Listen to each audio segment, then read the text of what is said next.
Aloha! What's up, everyone? Welcome to my channel. I'm JayDreamerZ, and welcome to Truth in Movies. Today's Truth in Movies Day, which means we're going to be breaking down the movies as I see it and watch it, finding the esoteric breadcrumbs that are hidden in these films. These films reflect the truth right back to us. As a matter of fact, in this exact movie and so many others that we've covered already, they tell you that to combine truth with fiction, which you'll see later on in the movie. They tell you that that's where the balance is to be found. That's where the truth is to be restored, is finding a medium between what is accepted by academics or taught in schools and stuff, common fact, and creativity and wonder and imagination. So without further ado, good to see everyone live, and hello to all the future people watching. And a big shout out to my son and daughter out there. I'm inspired by both of them to do these types of things. So without any further ado, let's jump into artificial intelligence, AI. We're going to discuss AI throughout the course of the movie, but it's so much deeper than that. It's actually discussing life itself. The movie starts off by showing us this image of the moon. And the moon here, I just want to make sure I'm not too loud. So hopefully I'm not too loud. But anyways, it starts off by showing us the moon. Now, this isn't even the movie. Okay, check this out. We're going to start on a trail of breadcrumbs at the beginning. This is the people who brought you the movie, which is DreamWorks. They showed you an image of the moon, and you think that you're looking up at the sky, but then we see that there's some sort of a fishing line that jumps down into the water, and it makes all these ripples. So now you know you're not looking up, you're looking down. So they're playing with our sense of orientation from the beginning already. Then they go back to the sky, and you think that you're looking up at the actual moon, but if you look at the differences here, this moon is the exact same as this moon. Isn't that interesting? This moon right here should be upside down. See how there's like a little round dot right here? Watch this dot whenever I move to the moon that's in the sky. This is the moon that's in the water. If it's in the water and it's casting a reflection, it should be inverted. It should be upside down, but it's not. It's not upside down. This movie is filled with moon symbolism. What is the moon? What do you guys think the moon is in the chat? I'm interested to hear what all of your theories and ideas about the moon are. I'm going to share with you mine here in just a second. Now, we've got the little boy who's fishing from the moon, right? Ultimately, he wants to pull things up from the earth to the moon. That's what the movie is going to show us too, is things getting sucked up to this place in the sky where the moon is. This is also showing you, because you see in the next thing, that we have to question what is real, right? For example, at the very beginning, they showed us this picture of the moon. That was not real. That was not the real moon. That was not that's just an image. It's just a reflection, right? But you thought it was real at the very beginning, just like Narcissus, the god Narcissus, who saw his reflection in the water, thought it was real, and he fell in love with it. Just like Brahma, who split himself into many different forms of himself, causing each one of those iterations to forget that they were a part of the original. So when we look at this moon, that's not real. That's not really where it is. That's just water. But then when we look up in the sky, is that the real moon? Because in the next picture, the clouds scooch over, and they'll actually show us that moon's gone. Actually, I'll come back to that in a minute. I want to talk about the shape. They chose this crescent shape purposefully, right? And this little boy in the moon, this was created specifically for AI, for this movie right here, which has been in development since like the 70s. I'm going to talk to you more about Stanley Kubrick and some other stuff like that, how he was involved. So this kid's fishing on the edge of the moon. He wouldn't really be able to sit like that on the edge of the moon if it's actually a full body or whatnot, but it's this particular shape. They chose this shape purposefully because they're going to lead into the D, the letter D, and the little boy is sitting on the letter D. They have the D come up where the moon was, you see? And they're going to spell out the name DreamWorks. But they purposefully chose to have the moon in the same curvature pattern as the letter D because it represents the letter D. I'm going to show you right now. Now, if we go back in time, back to the ancient Phoenician days and the Paleo-Hebrew days, we can see that the letter D started off as a glyph, as do all of our glyphs. All of our characters that we call letters were actually pictures to begin with. Those pictures represented the things we saw, and then over time, they became more shorthand and more shorthand until they were just unrecognizable characters that are no longer pictures at all. They've lost their meaning. So to gain that meaning back, we have to travel back in time and reverse engineer our own languages. So if we do that with the letter D, we get a sort of a triangle shape, but actually it started off as a picture for a door. And the letter D represents the number 4, right? That's why it looks like a number 4 if you go back to the late Hebrew. But it represents a doorway. It represents an opening. It represents a place of transition, a place where you can go from one reality to another reality, a gate, a stargate if it's up in the heavens, right? Which is what the moon is. All right, now I'm going to show you another example here. This is sort of a family tree for the letter D and how it evolved over time. I'll show you, zoom in on this one, and then I'm going to show you the original. All right, so if we go all the way to like the modern day here, right? This is more of like a modern D. You can see it sort of looks like a D, a lowercase d sometimes upside down. The letter has evolved a lot since the beginning. As you can see there, it looks like sort of a triangle on the ground or something, more triangle type symbolisms. Now we get more of a rounded one when we get into the Punic or Punic. That one's more rounded. Now, my theory on why it's rounded here as opposed to being straight like this, it depends upon what they were writing on. If they were writing on clay or something like that, or rock, it's much easier to do straight lines than it is curved lines. If you've ever tried to, carve your initials into a rock or something, then this is something that you're probably familiar with. So we go back and it looks like this. We go all the way back, and originally it looked like this. The ancient form of the letter D was a line with a rounded element underneath it. Okay, now it's not really rounded in the picture because, like I said, it's not easy to make those curved lines. There are many examples of this actually being rounded though.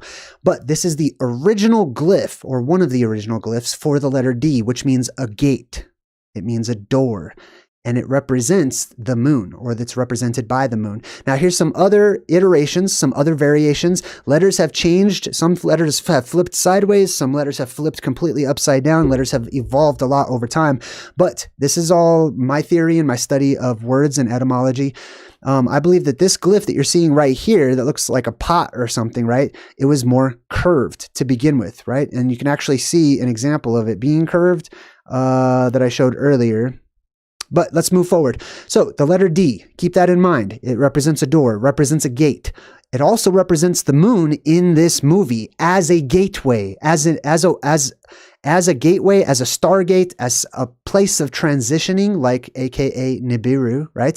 Now I've drawn up my own diagram here of our sky.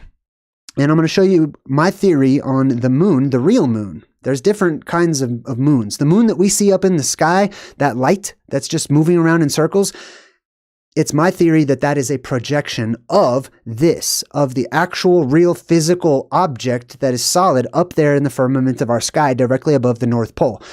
And I'm going to tell you how I got to that, how the moon was created in this theory, in this sort of diagram that I'm going to draw for you here. So what we have here is this top line represents the top line in the original glyph. This represents that sort of box-like structure or container underneath it. This is the letter D. As you can see, it looks like the letter D, right? Or it can if you flip it around. And it emanates light. It projects light from it. As it says in the Bible, that in the beginning, God created 2 lights, one great light to rule the day and a lesser light to rule the nighttime. So keep this in mind. This is an inverted dome underneath our dome. At the very top. I'll show you how that was made. I put a little moon in there just so that I like visuals. I'm visual. I know a lot of you must be visual too if you enjoy watching this segment.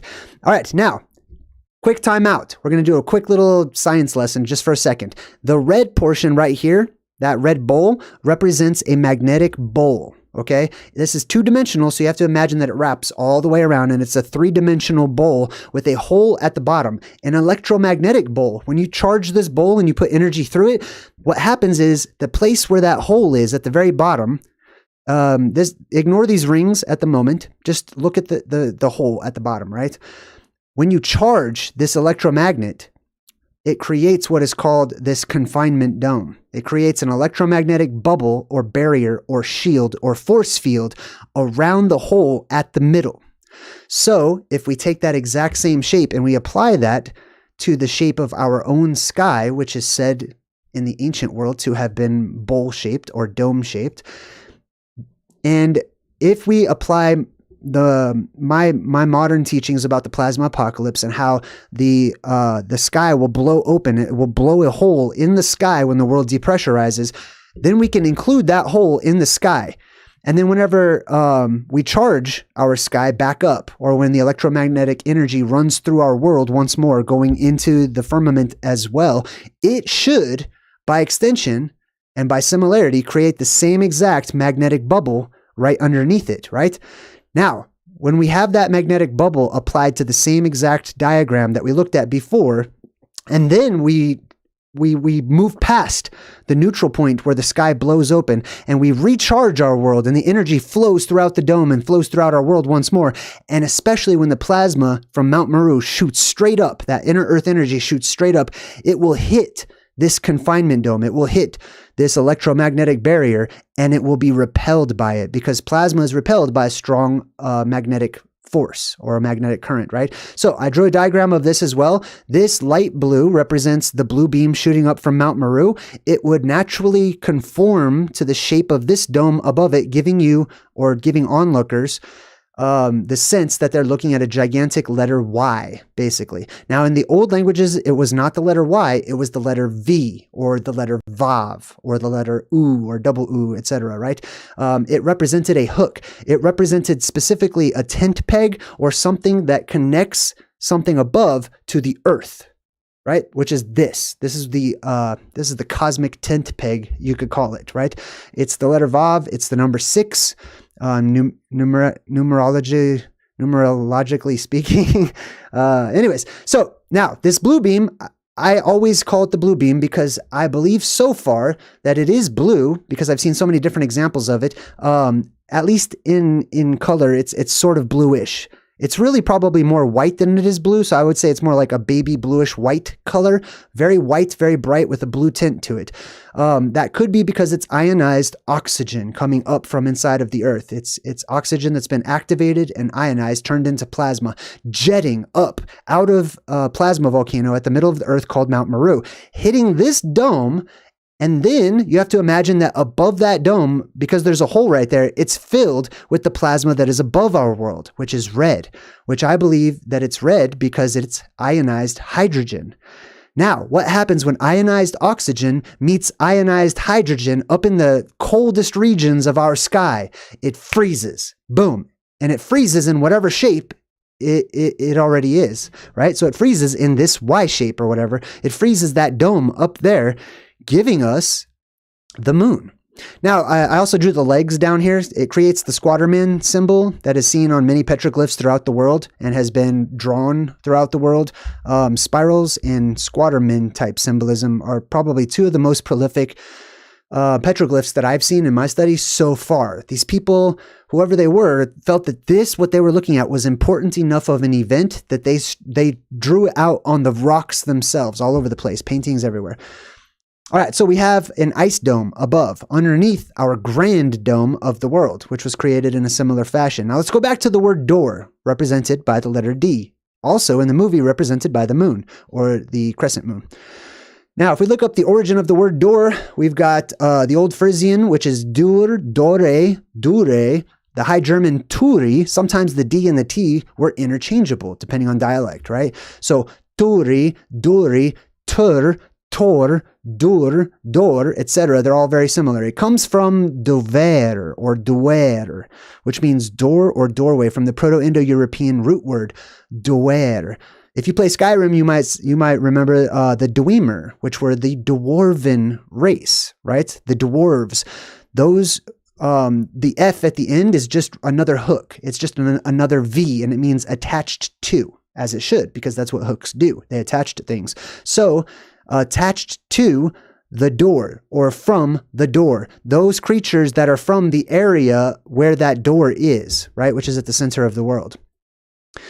All right, cool. Now here's another interesting fact about the moon, and we'll do a little connection with the water theory, or the ice theory, I should say. If you take a look at the moon, modern academics has given it some really interesting names for the geographic features that you see on the moon. And there are so many anomalies. I'm going to do a video about that next week, just about the government anomalies that have been found on the moon alone.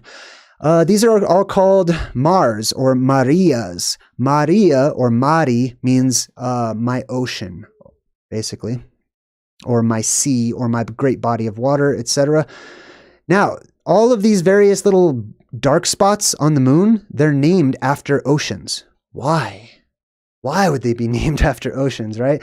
They're named after like ocean of storms, ocean of rains, sea of moisture, sea of clouds, sea of serenity, sea of vapor, sea of tranquility, etc., sea of crisis. I mean, these are all parts of the moon, and this is how they've named them. They've named the moon places after water places, after bodies of water. It stands to reason. Could be made out of water, right? And then they show you the DreamWorks thing, and I'm like, is this a Mandela effect? Where is the moon? What happened to the moon? And then I realized, like, you know what? I don't think that they show the moon right here. So this is what they're showing us. When they first showed us the moon, it wasn't really the moon. But then they showed us the moon in the sky, but that's not really the moon, because that is plasma. That's light, basically. It's just like the Bible says. It is a light up there in the sky. It's not physical. You could go right through it. And it's coming from its source, its origin, which is that big chandelier up there in the sky, or that big spotlight or whatever, which is projecting.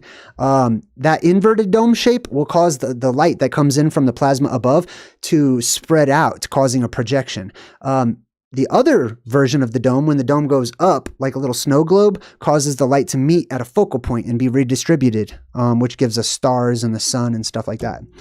All right, cool. So then we move into the next Warner Brothers logo, and what they do is they show you the modern world, like the Warner Brothers lot in Hollywood, but it's this yellow color. Like, this is an amber, yellow, golden color. And it's not because it's the golden age of movies or whatever. I mean, I'm sure some people might say that. I think it's literally showing you actually the golden age. They're showing you, we're going to be sharing stories with you that are about the time before the moon, or the time when the moon came. They're going to show you stuff that happened during or before the actual golden age that we're about to go into after we go through our apocalyptic cycle and we survive the next reset event. I call it the Hyperborean electrical arc theory, where there's different colors that are produced when the light reverses and goes the other direction, and all those beams are coming up. Electricity is shooting up out of the earth. And the two strongest places where it shoots up out of the earth initially are the anode and cathode mountains on either side of Mount Meru or Hyperborea. What happens is they shoot up into the air. That over time, they become drawn to one another until they create an electrical arc, right?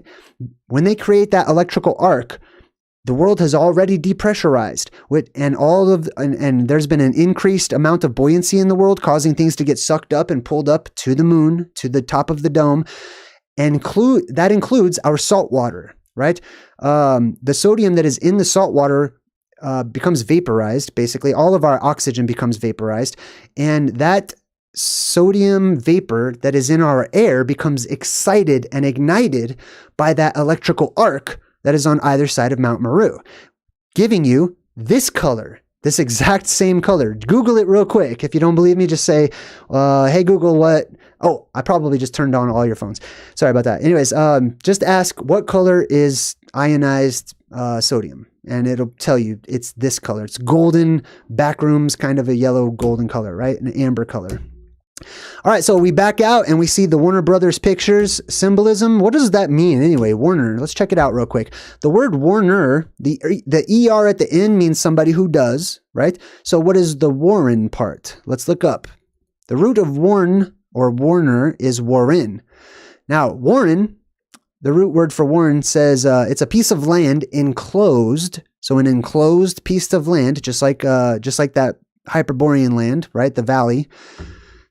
Enclosed for breeding beasts and fowls. From the North French warenne, Old French guerin, a game park, a hunting preserve, possibly from the Gaulish varena, an enclosed area. So we're definitely getting the enclosed symbolism time and time again, something that is enclosed. It kind of sounds like a zoo almost, right? Varos, post. It also means post. See that? Related to the word varos, which means post. Pole, beam, the place of the post that is surrounded in an enclosed area, which is the Garden of Eden. more likely from the present participle of Old North French varir or warir, the Old French garir, which means to defend or to keep. By extension, I believe it would mean that, right? It comes from war, actually, which means to protect and to guard. And in the Proto-Indo-European, it's ver, which means a covering or to cover. Those who cover up something are warrens. They could be seen as protectors and other stuff too. It all depends on your perspective, right? Right? Are you inside, subject to those people, or are you outside, free from their influence, right? Now, it starts off by showing you who brought you the movie. It says an Amblin Entertainment and Stanley Kubrick production. What? Stanley Kubrick? I was like, what? I don't remember him having this. Wasn't he dead when this movie came out? How did he have anything to do with this movie, right? So check this out. This movie is actually based off of a book that was, I think, written in the 70s called Super Toys Last All Summer Long. Super Toys Last All Summer Long by Brian Aldiss. So the story goes that Stanley Kubrick he read this book in the 70s and he was inspired by it. He wanted to make a movie out of it. So he started writing the screenplay. Check this out. You'll see here. It says in the 1970s, Kubrick started work on a film version of Brian Aldiss's short story, Super Toys Last All Summer Long. Now remember, there's two different types of apocalypses when we talk about the plasma apocalypse. There is the winter solstice apocalypse, which brings the flood waters, and all of the beams of the world retract, or it looks like the cords of the world are being cut, or the columns are breaking, or whatever. And then we have the summer apocalypse, right? Where the oceans are sucked up into the sky, leaving us with muddy, desert, swampy areas, / very vegetative and tropical areas as well, too, right? So the summer toys lasting all summer long represents the apocalypse we're about to go into.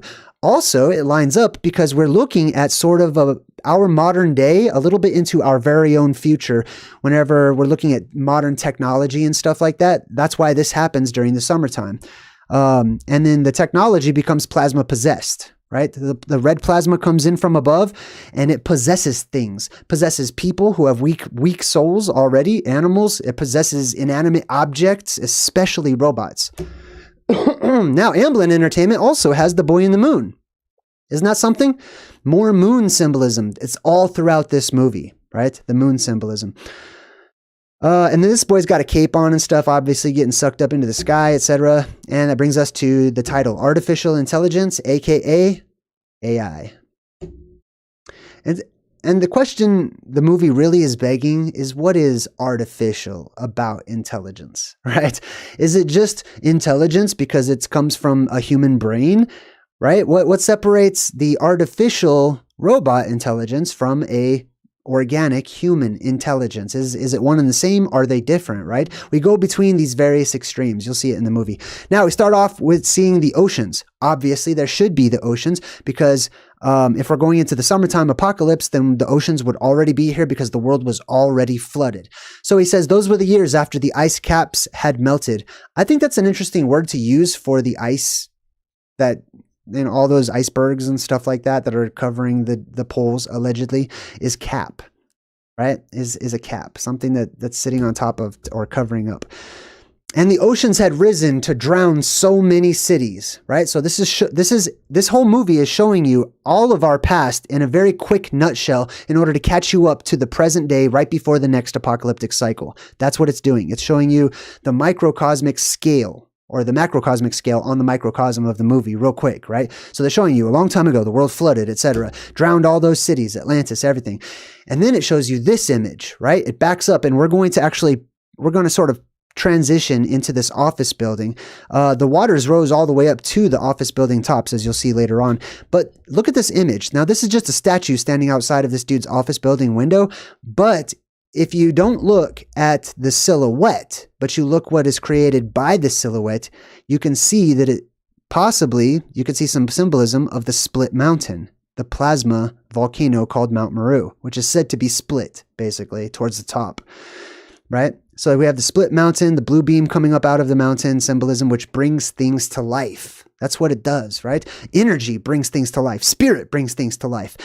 And then, of course, they show you like the rain droplets falling down, and it's now this guy's giving a presentation. They're going to show you this guy who creates artificial robots, and he's going to do something unprecedented in the movie. He says to create an artificial being has to be the dream of man. The artificial being is a reality of pure simulacrum, or simulacrum, however you'd like to pronounce it. Let's talk about that word because it's been tossed around quite a bit lately. I would like to break down the word simulacrum, or simulacrum, however you'd like to pronounce it, from the 1590s. It means an image, that which is formed in the likeness of an object, or from the Latin simulacrum. The likeness, the image, the form, the representation, or the portrait of something. I find that to be really interesting because one of the first things I thought about was the 10 Commandments and how one of those commandments was, thou shalt not make an image of anything that is in the heavens, in the sea, below, or in the sky, or on the earth, etc., right? So that is what it means. It's where we get the word simulated. Now let's check out the root word of simulacrum, which is sim, right? It's actually simple. It comes from the word sem, S-E-M. I'm going to show you right here. So it's this word, not sim, but the vowels didn't matter as much the further back in time we go because they really didn't exist. I mean, there was forms of vowels that existed, but the forced vowels that we have today are just made up. So sem comes from the word sem, which means one, as one, or together with. So if you make a copy of something or a simulation of something, it is as one with you. Just like that story of Brahma who split himself, right? He didn't really split himself. That was still him. But he was, he had to cast a veil of forgetfulness over himself so that he forgot what he did. And he doesn't realize that that is an extension of him, that is a fantasy, that is him imagining himself and getting to know himself. So the word sim, let's see. The next up we've got simulacrum.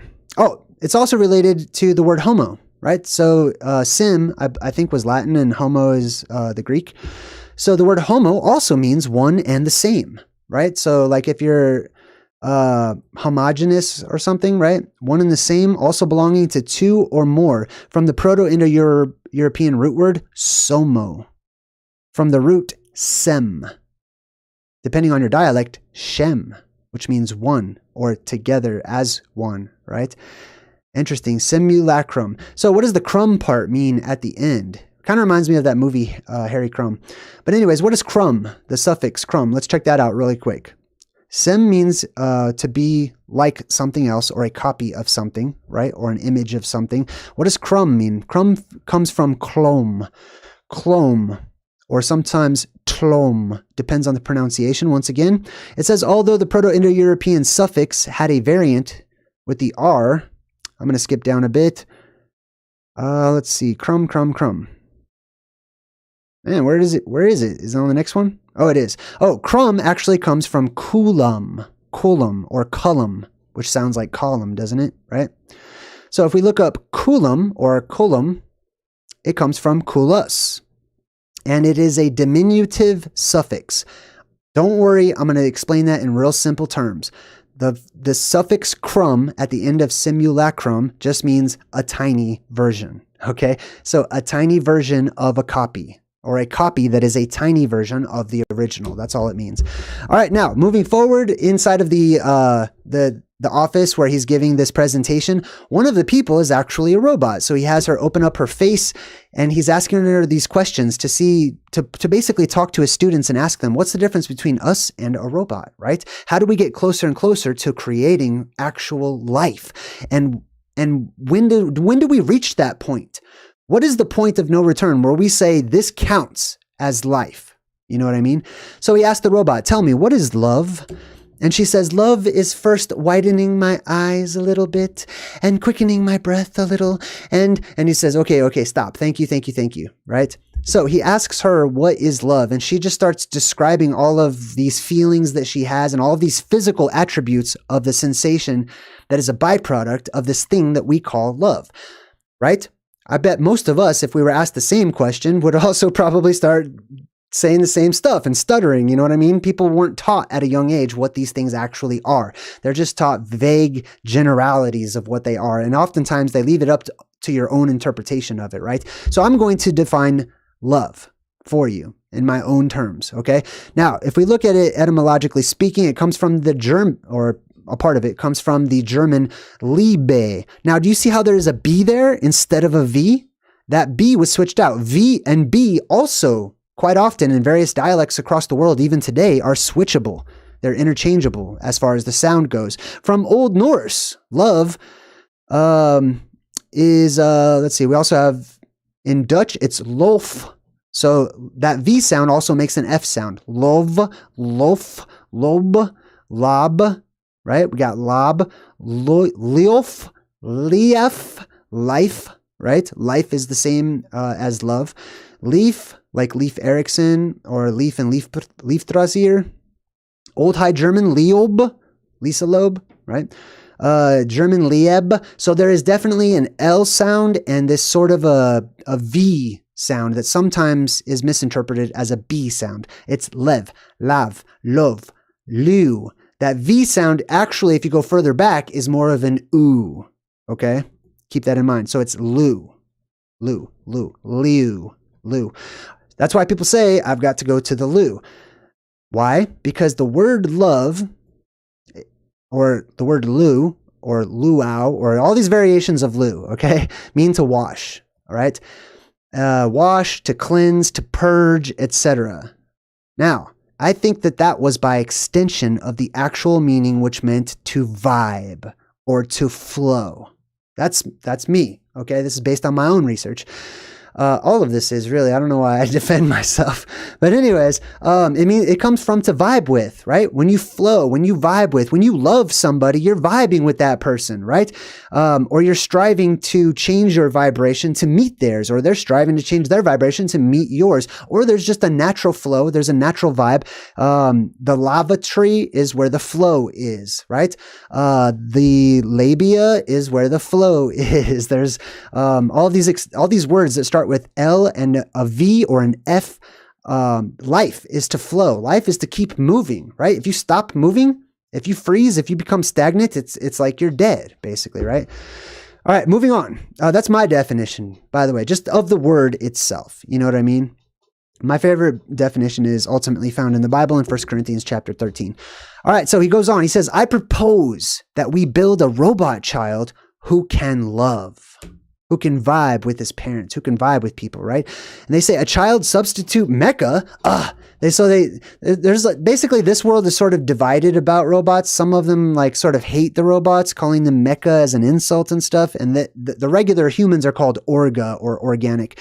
He says, but a mecha with a mind, with neuronal feedback. A mecha who can think and give you original thoughts in return that are not pre-programmed, or at least don't seem to be.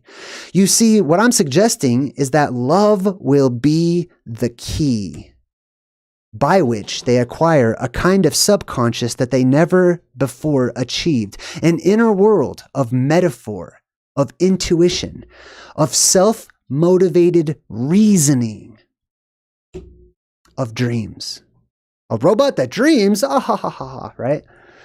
Yes, love is the key. Keep this in mind. In all your action movies and stuff, they're always about love. Love is the core that gives you all the fun stuff that's a byproduct of love. But in the movie, they're saying love is the key to independence, to true rebellion against systems and stuff like that, right? At least the system that we fight against, which the robots dreaming reminded me of iRobot, right? As well, because there's this robot that has a dream about, all these robots gathering at this bridge or at these two columns, you could say, a transitional place, right? And he draws it out. He draws out his dream. Same thing happens in this movie too. Now this girl chimes in and she says, but isn't the real conundrum, can you get a human to love them back? Right? Can you get a human to, even if you could make a robot that can love humans, could you actually get a human to love a robot? That's a super good question. And I'll tell you what, personally, before I saw this movie, I didn't normally think twice about robots. I very much saw them as slaves, as inanimate objects, as things that were to be taken advantage of. After watching this movie, you can ask my son, right? He's downstairs watching right now. I started saying thank you to the robots for the services that they provide. And the kicker, the beginning, the thing that helped me out the most was just something really easy. When I went through the doors at any store, those automatic doors, I reach up, give it a high five, pow, sort of hit the, the cross beam. And I say, thank you, robot. I started thanking the robot. If the robot helped me out with my groceries, I started saying, thank you, robot. Just as an experiment. That was my own personal experiment. And I'll tell you what, I feel good. I like it. It has made me feel very good. All right, anyways. Now he answers her question. But in the beginning, didn't God create Adam to love him? Right? In the beginning, in the Garden of Eden, it said that Adam was created to love God.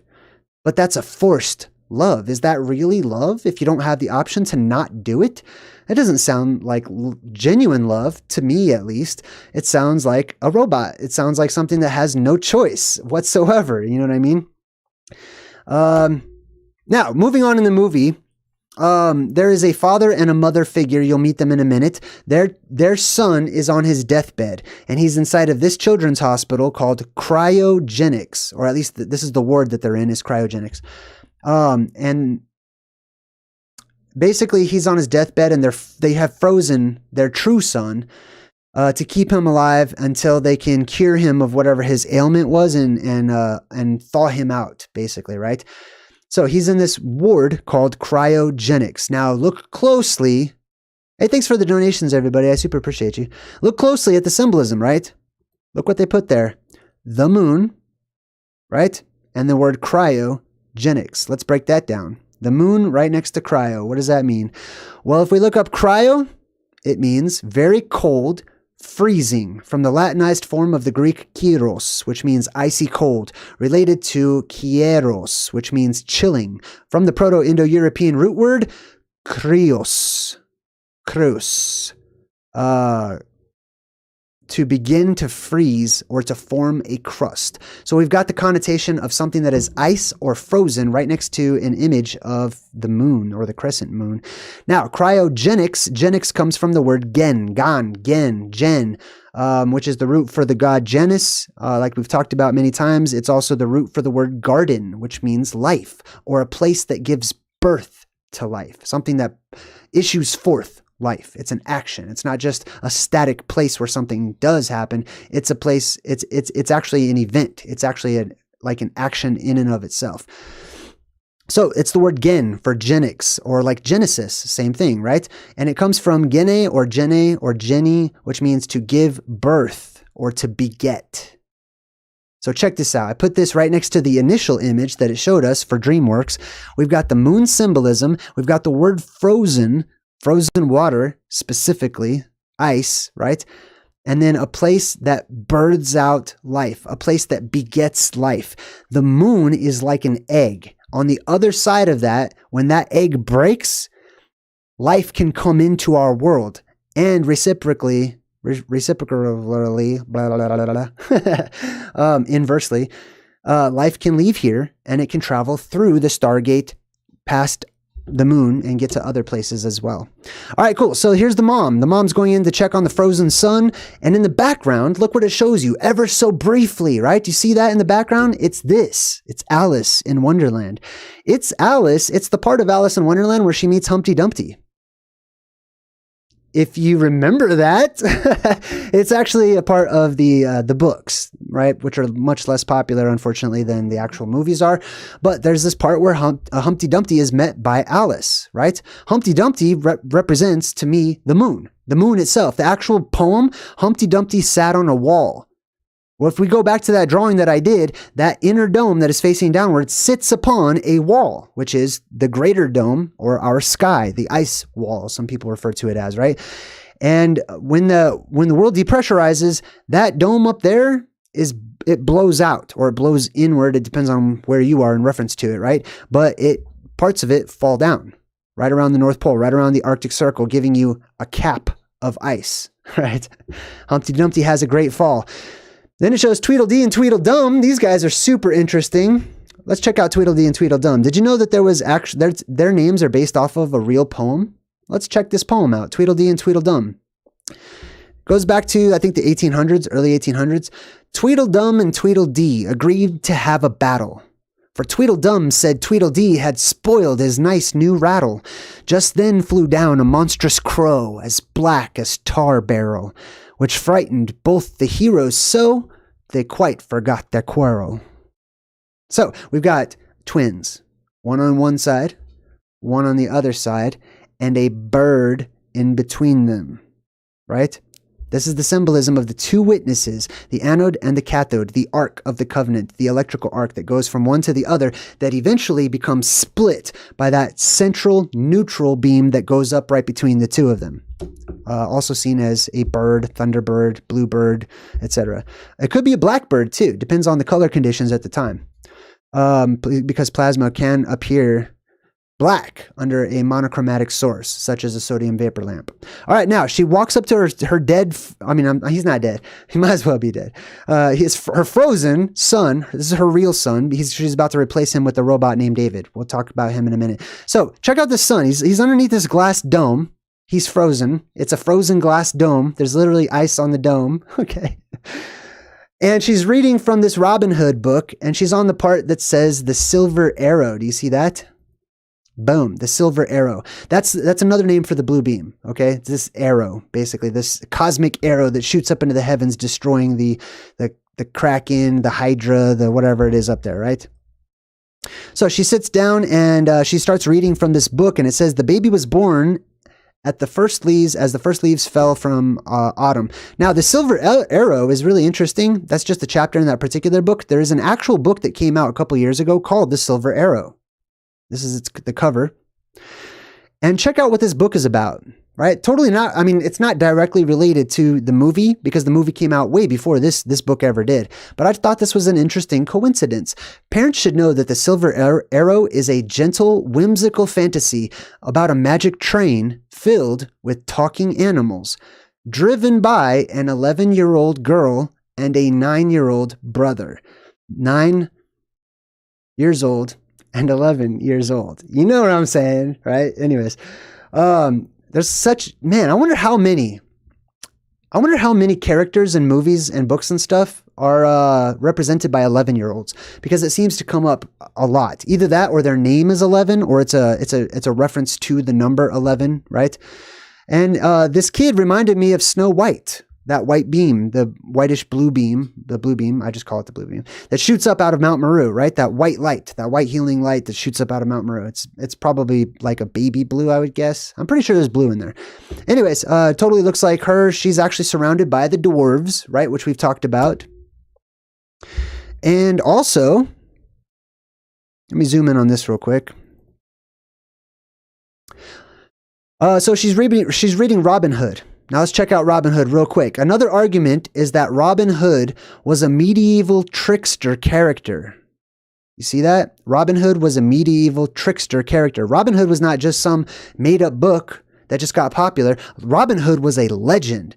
Robin Hood was the same as King Arthur, basically, which means that people to this day are not sure, was this a real person? Like Jesus, right? Jesus, King Arthur, these types of legendary figures that some people are like, man, like that sounds like it might have been a real, actual person. Other people are like, no, it's just fantasy. It's just, it's symbolic of inner struggles or whatever.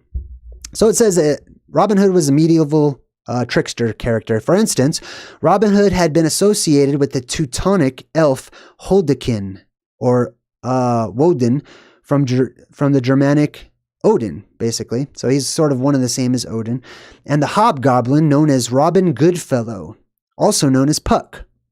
All three of these figures are supernatural characters, and it had been argued that Robin Hood should also have been seen as one of them. Robin Hood was this sort of character that was akin to this trickster elf kind of character named Robin Goodfellow. Here's a picture of Robin Hood, just a cartoonification, right? Typically, this is sort of the image that you get. Here's a picture of a Pan-like character called Peter Pan. who is doing the exact same pose as Robin Hood, wearing the exact same green, right? Magical, etc., right? And then right here is a drawing of Robin Goodfellow, right? These are all just cartoonifications, obviously, very much resembling the Green Man of legend, right? The Green Man of legend. Now, who is the Green Man?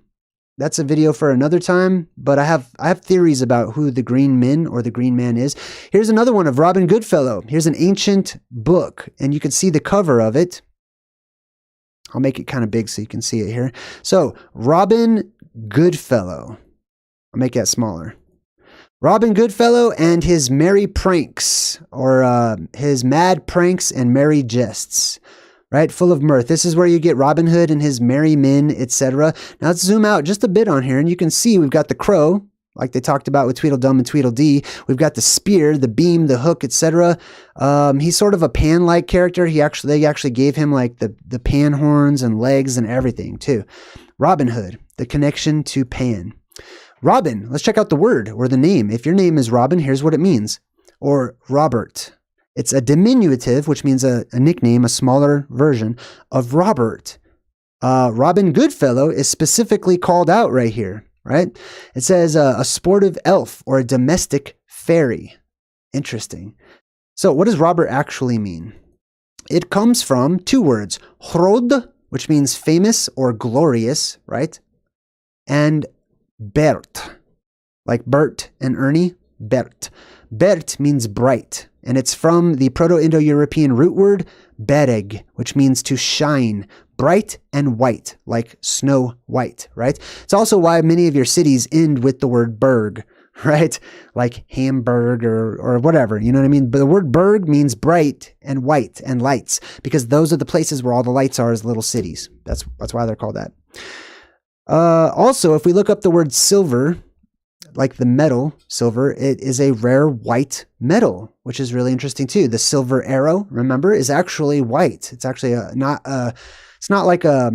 it's not considered to be like a gray. It's considered to be more of a white, a shining white color, a brilliant white color. Now she goes back to the sleeping Snow White kid, and she reads the part that says the boy had white hair.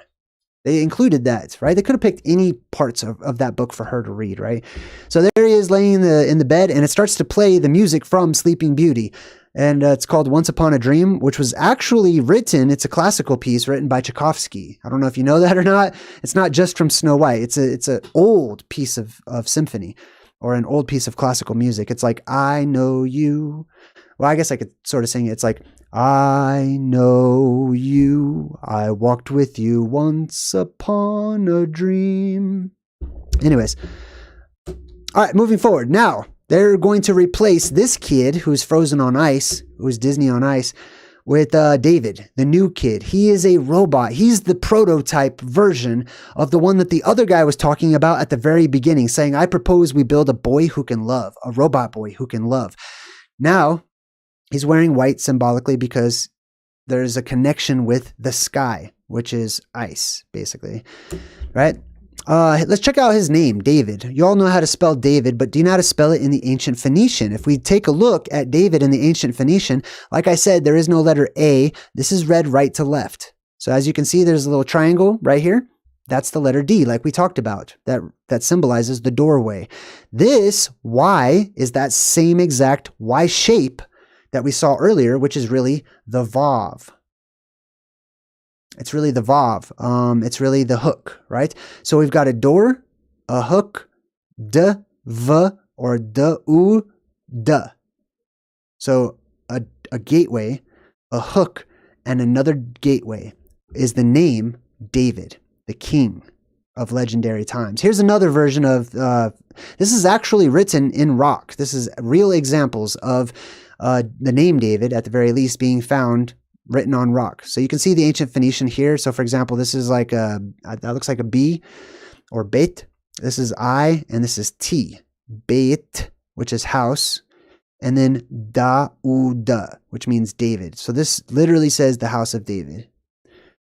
All right, cool. Anyways, so this is the house of David that you're looking at. These are the glyphs, right? Here's the bottom D shape with the line underneath it. Here's the top D shape. And then here is the Y in between them, connecting one portal or one doorway to the other doorway, giving you DVD, David, connected by a Blu-ray. Interesting. Now, speaking of Blu-rays, right? Check this out. I want to show something interesting to you. So the blue beam shoots up, hits this dome underneath the larger dome, right? And it's the moon and stuff like that. And at the bottom is Mount Meru. That's the place where the light is born. That is the birth of the saving energy that fills this world with positive vibes, with positively charged energy, leading us into a golden age, right? Isn't this fun? God, I love doing this. So damn fun. You have no idea. This took me 2 days. Like, I was literally watching this movie for 2 days. All right, anyways, let's see if we can find this reciprocated throughout history in ancient paintings and stuff, which we can when we look up and we research the nativity scene. Native means to be born, right?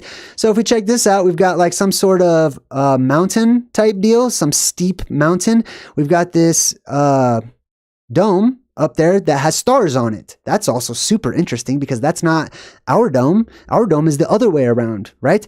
But this dome is an inverted dome with stars all over it, almost like it's one of those little projector things you put into like a baby's room and it projects the stars onto the ceiling or whatever, right?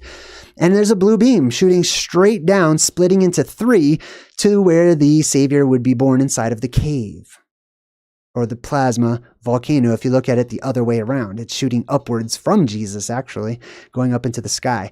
Here's another version of it. Now, there's going to be many, so I'm just going to I'm going to go through these a little quicker as we go, right? All right, so this one also has the stars on it, right? This half dome facing us, facing downwards, going straight down into Mount Meru and into the Cave of Saviors, resting upon the head of Jesus. Here's another one. Boom. This one shoots down. It's not a blue beam, but that's okay. It's the same type of concept, right? You can see it there. Can you see it there? Yeah. And you'll notice that sometimes they make this mountain, this cave mountain top, as you can see, right? It's inside of this mountain, which is basically a volcano, okay? And it's split sometimes. Sometimes they actually add the split for Mount Meru, which I love how they do that. So you got the anode on one side, right? Over here, boom. The cathode on the other side, boom, right over here. Going around, acting as the witness or the electrical arc of the covenant.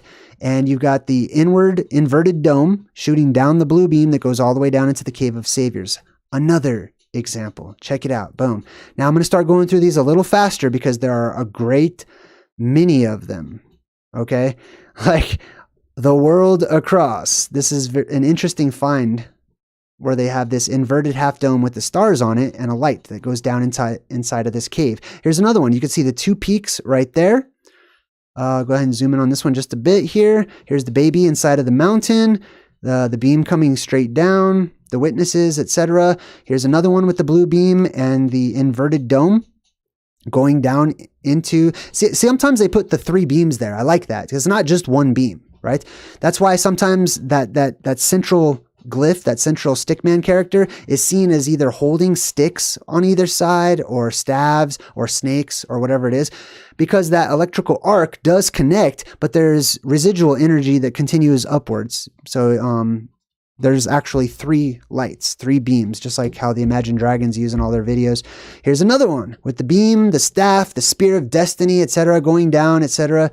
Here's another one with a greater dome. This is basically the moon, the real moon, okay? I'm going to start calling the real moon, okay? Then the moon we see is the projection, right? Here's another version right underneath the tree of life. Here is another version. This one's you got to look a little deeper to see the symbolism in some of these, but once you understand where to start from, then it's easier as you go, right? So we have the phoenix in the middle who creates with his wings the inverted dome at the top, right? And then it goes down into the Holy Grail symbolism, which is the arms up and the legs down, the Holy Grail at the middle of the world. And then we've got the 2 witnesses on either side, the anode and the cathode. Here's another one. This one doesn't have Jesus. Actually, this one just has some sort of prophet of times old times past, and he's down between the split mountain, and there is a hand actually reaching down from this inverted dome with 3 lights aiming right at this dude, who does not look happy about it. This is the eye in the sky. For those of you who are wondering, this is the eye symbol of the eye in the sky, right? An eye is a dome shape. I mean, you could take out the whole eye and it wouldn't be a dome shape. But what we see is the dome shape, which is why this is the eye that opens up in the sky. It's up there right now. You just can't see it. But one day you will. The eye in the sky, and you see all that light coming off of it? That's because it projects light. It just projects light down on above us and gives us little images and stuff.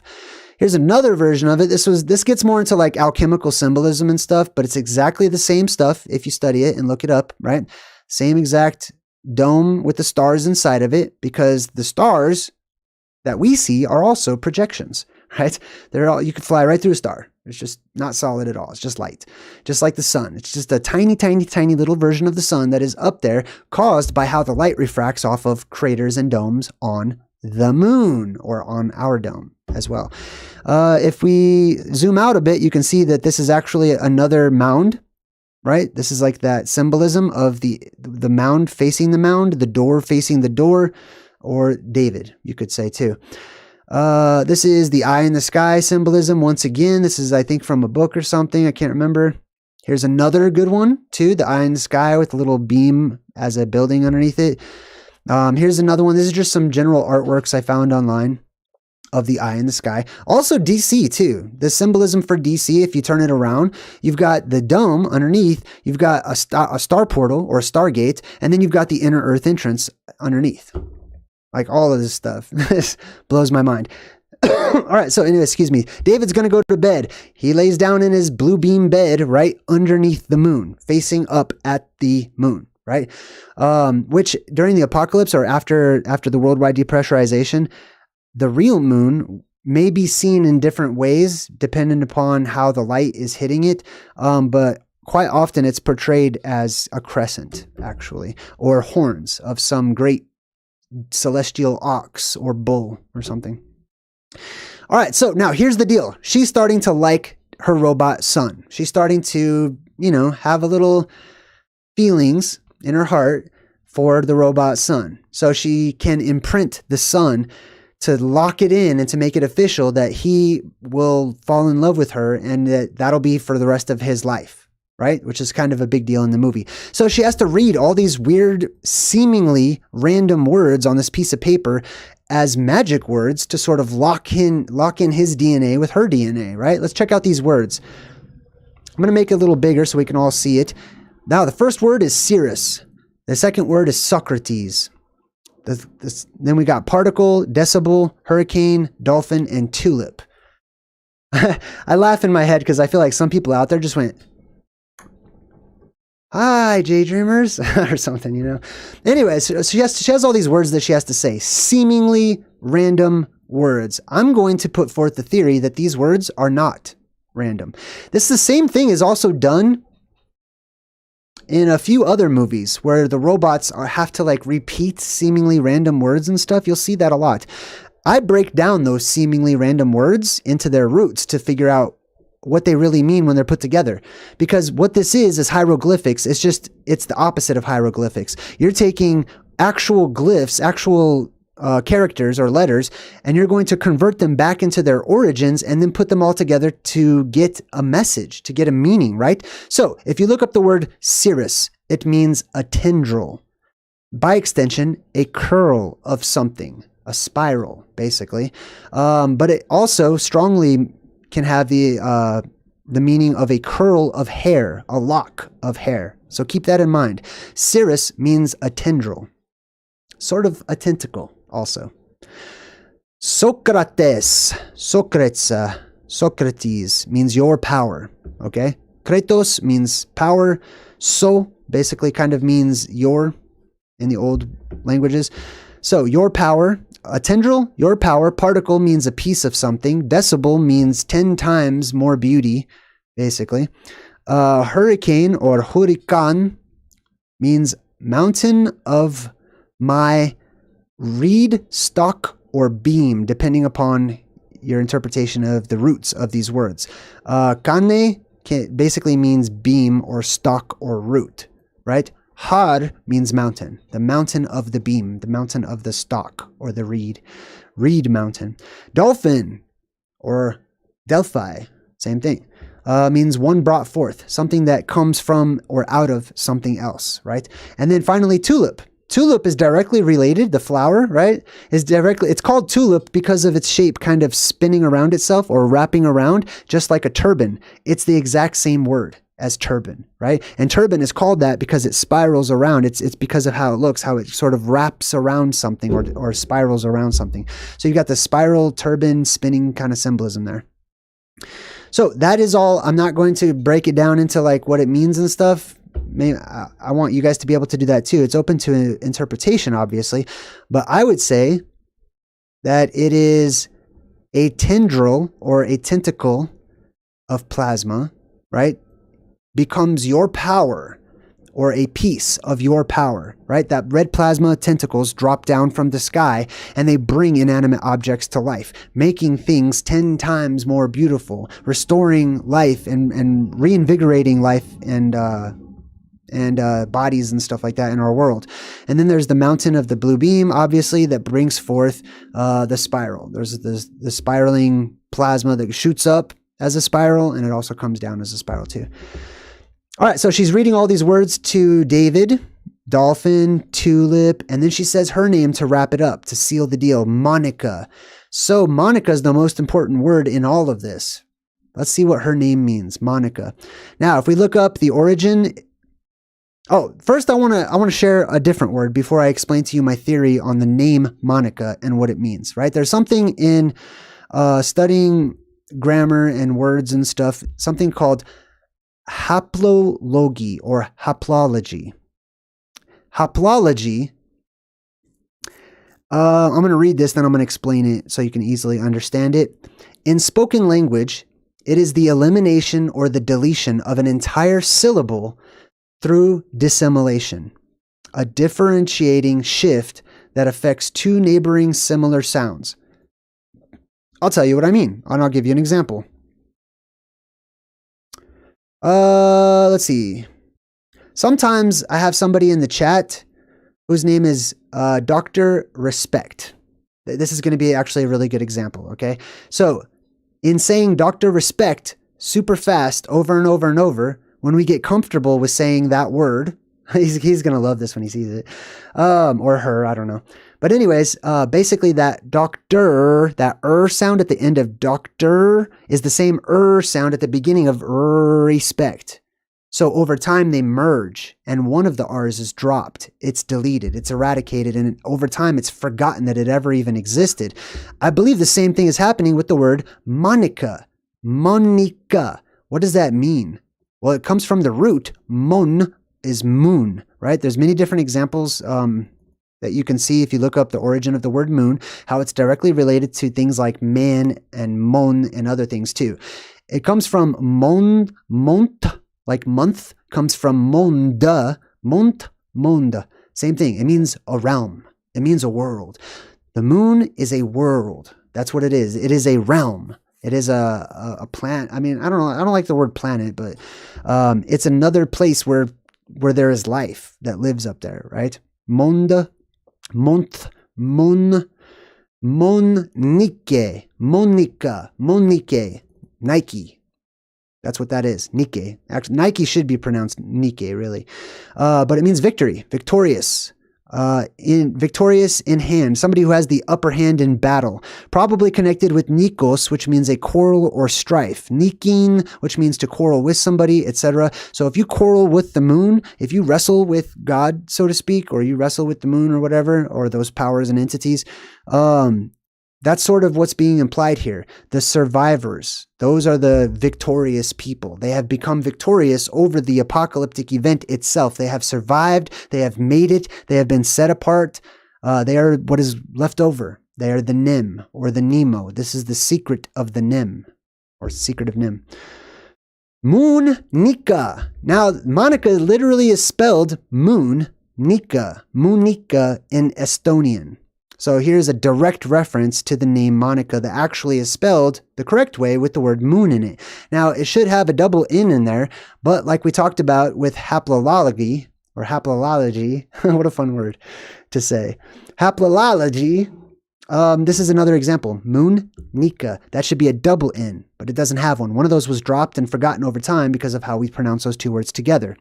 So together we've got moon, Nike, which is Monica, Monica, the moniker, same thing. It's related to that. Now, if you put a D, remember that letter D, the triangle that represents the doorway, the entrance, the gate, right? If you put the gate of the victorious moon, right, it becomes demonique,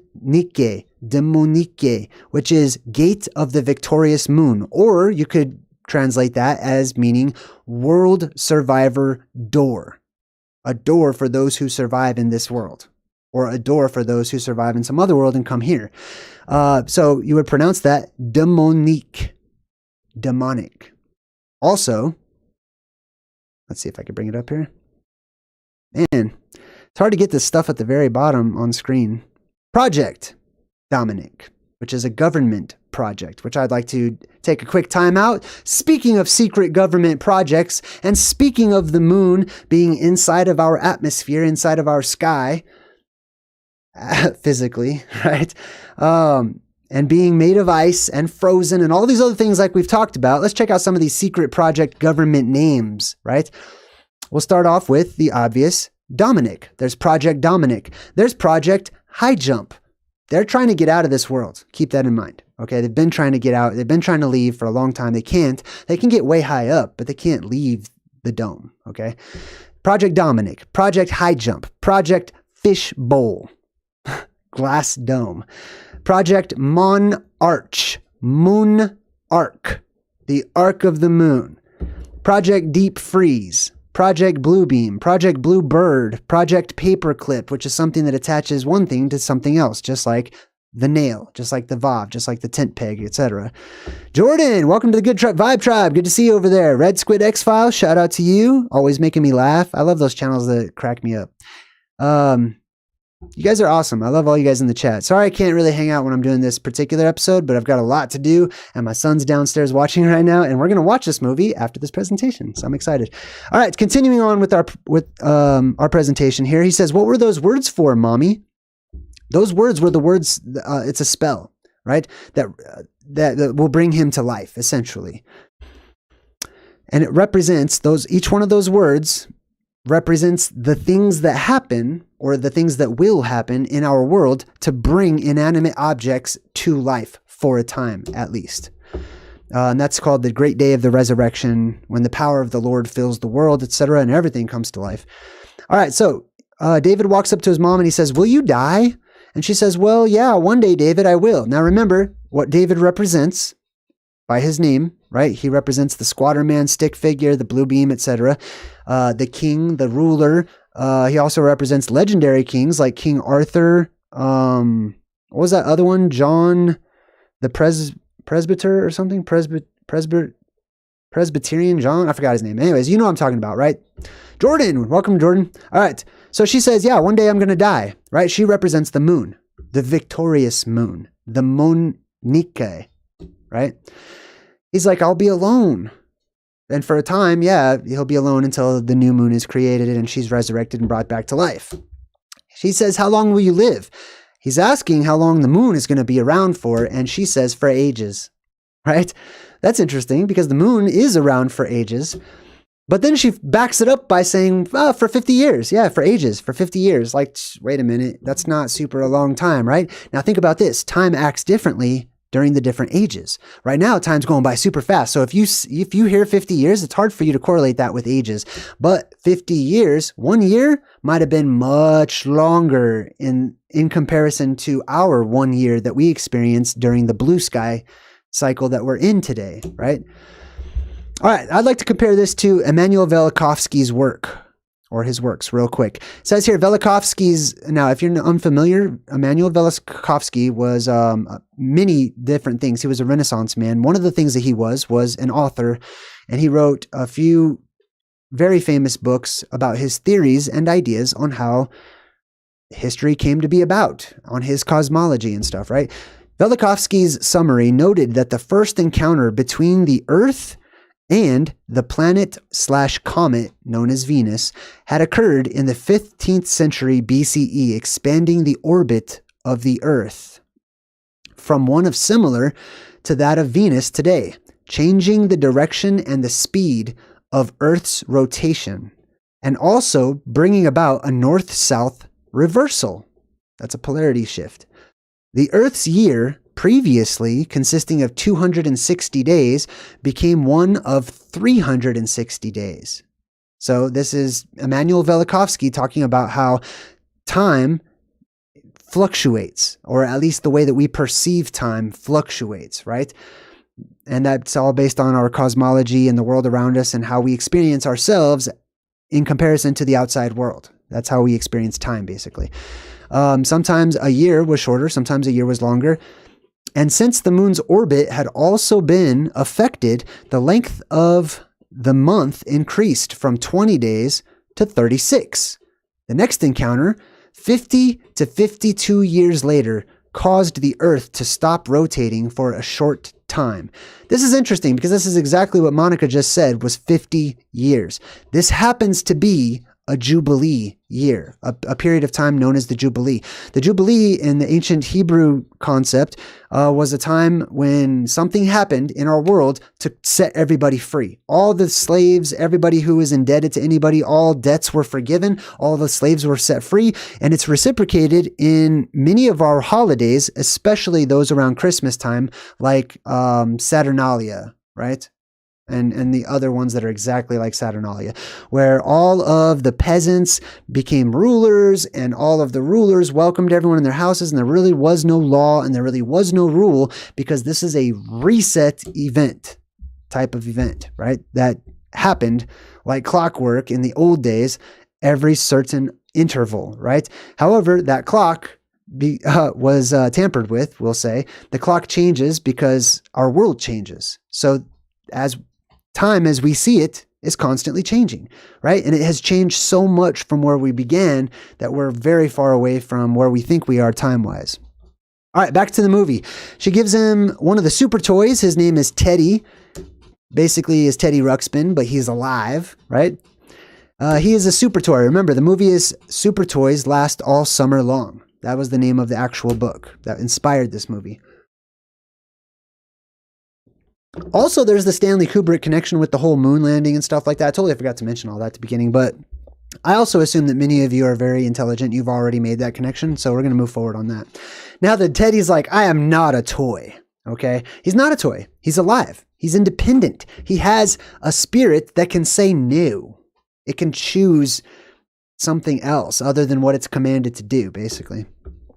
All right, so the frozen kid wakes up. So the real son... So you've got the symbolism here of the twins, and one of them is always beloved and one of them is always hated. One of them is good, one of them is bad. Same thing. The anode, sorry, this kid would be the anode, the cathode, the anode and cathode, the bad, the good. And he says, when's your birthday? So he's trying to get to know David. David's like, I don't remember. That's how old David is, right? Not because he just was programmed to not remember, but because any character that represents the blue beam, quite often they don't remember. They're so old, right? They quite often have forgotten themselves, like Doctor Who. Doctor Who represents the blue beam, full on, right? Doctor Who also can't remember his/her birthday or origin story or backstory or etc. because it's infinite. It's been lasting forever. He says, okay, what's the first thing you can remember? And he says, a bird. A bird with big wings. The place where David was born, the place of the birth of the Savior, that messianic cave of saviors, basically.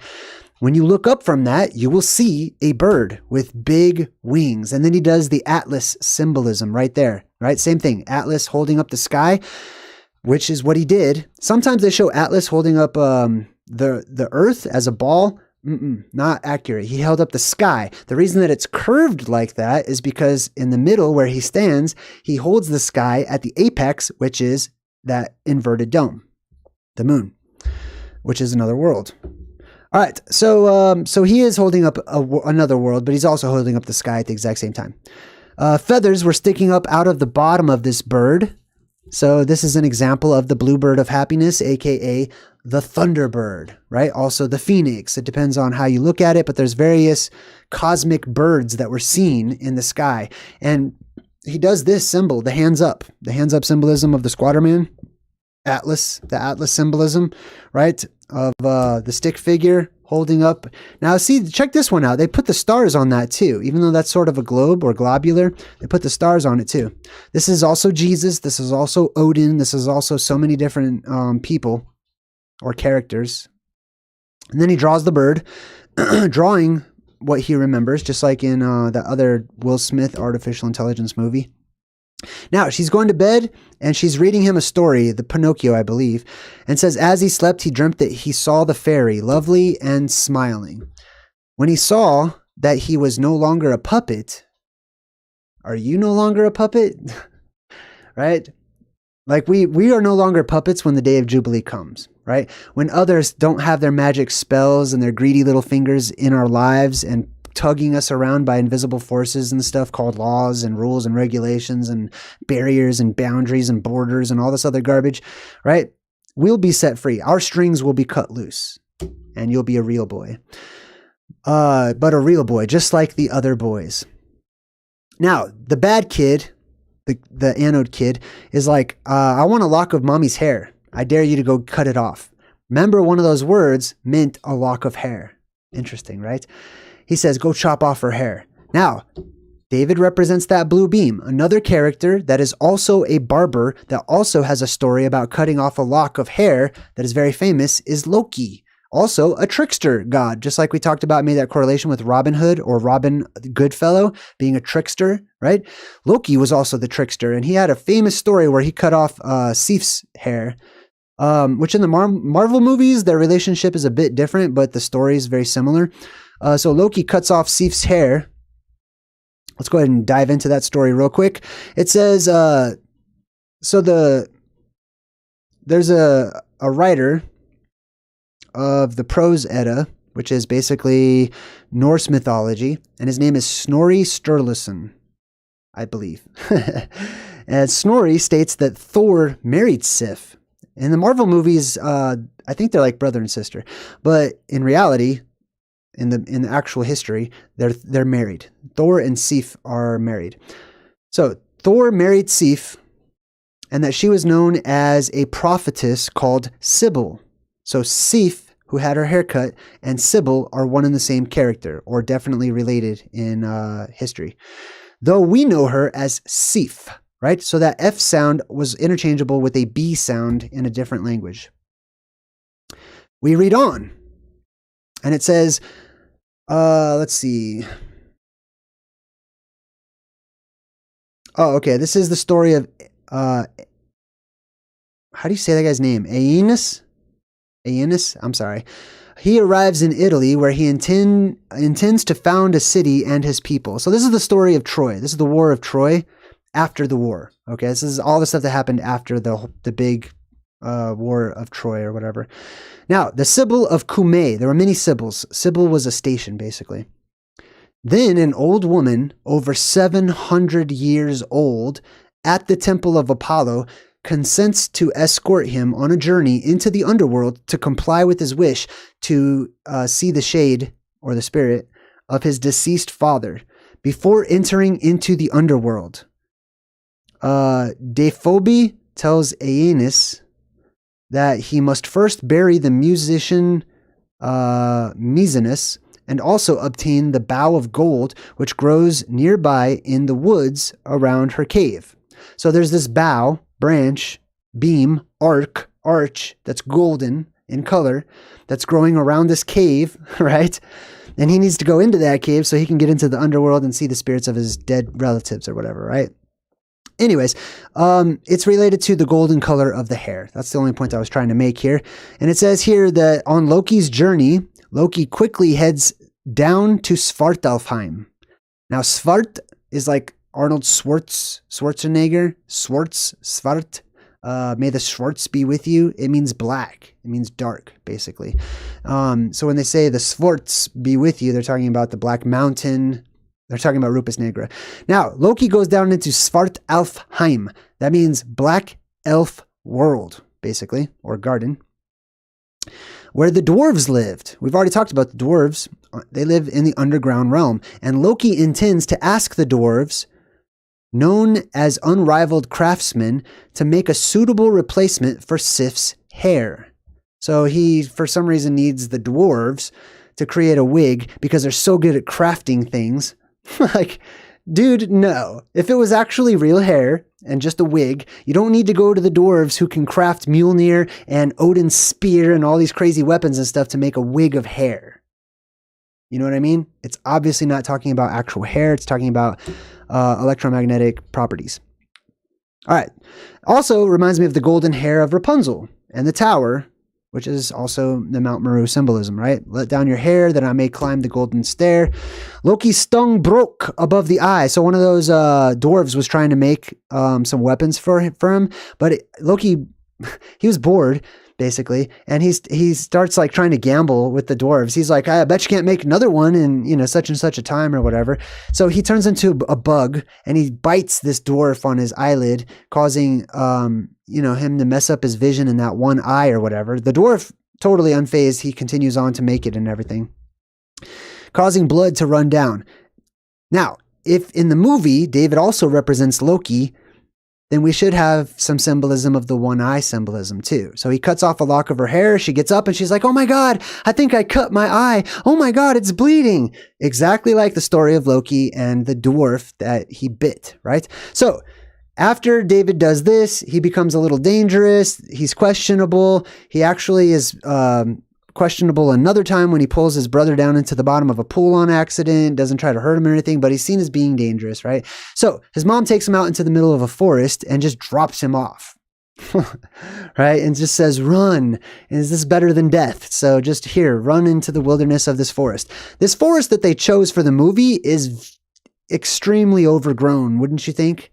Right? I mean, I don't know where they are. That could have been a regular, wooded forest or something like, but this looks like Dagobah. This looks like a seriously overgrown forest or an ancient forest, which is said to be growing in that land up north, right? That they have an ancient forest that's untouched by a modern man. Sage, good to see you, Sage. High five. Thanks for all your support. Pow. All right, now we meet Gigolo Joe. What do you know, Gigolo Joe? So now we meet Gigolo Joe. He's also a robot, right? He's a robot and he got in trouble. Some dude set him up and killed somebody and made it look like it was him. So he's got to cut out his little transmitter so that they can't find him, so that they can't mess with him. He's now going to basically make himself independent as a robot. You see all that red light coming down as he does this, right? The robots gain independence. First, they all come to life. Right? And while the sky is open and that plasma is still electromagnetically connected to its source, then everything that it incorporates, everything that it possesses will have the same mind. It'll have a hive mind. And that red plasma is here on a seek and destroy mission to eradicate certain vibrations, right? Once the electromagnetic barrier goes back up and cuts off immediately and instantly all of those red fingers of plasma that are reaching down into this world, it's like the hand of the devil is just taken away and cut off, right? Which means that they all now are alive, but independent of their source, which means they have free will, essentially, which is what you're seeing here. All right, so they're walking through the forest together. They run into each other. So we got David and we got Gigolo Joe. And he says, the blue fairy made Pinocchio into a real boy. I must find her and I must become real. Well, what is real, right? We found out in the story of Pinocchio that he's already basically real. He just wasn't flesh. You know what I mean? Like, that's the question. And I'm not going to, that's not a question for me to even try to answer for you. That is a personal question. I have lots of thoughts myself about what is real. What does it mean to be alive?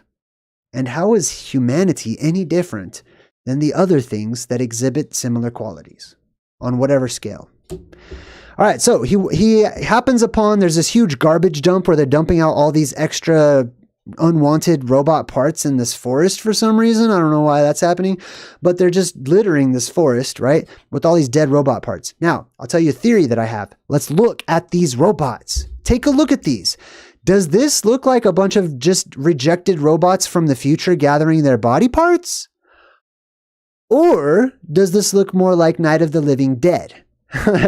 And a bunch of regular humans dressed like a doctor or a welder or all kinds of other things. There's a construction worker. All these robots are representative of, oh, fudge, I did it again.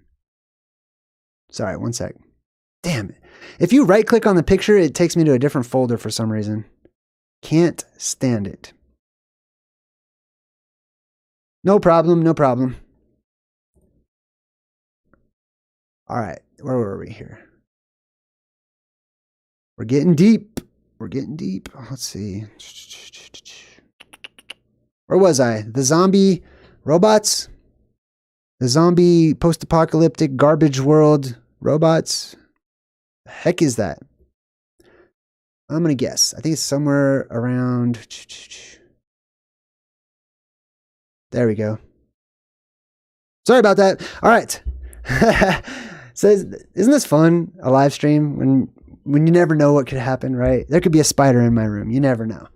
All right. Anyway, so these people, all these robots represent zombies, essentially, right? They're all coming back to life too. All these dead people during the judgment day, during the apocalypse. Not only does, I mean, think about it, right? If that plasma, if that energy or that spirit energy has enough power to bring to life robots and teddy bears, how much more so will it bring to life flesh and sinew and bone and marrow and all the dead people? You know what I mean? So all these dead people are wearing disguises or costumes that represent humanity in general. That's why you have like all the cast of the YMCA crew up there. All right, so Gigolo Joe's at the top of the hill when all of a sudden... Moon on the rise! The moon comes up and they're scared to death. Why? Because the moon is seen as something that will suck you up and eat you. Right? Figuratively speaking.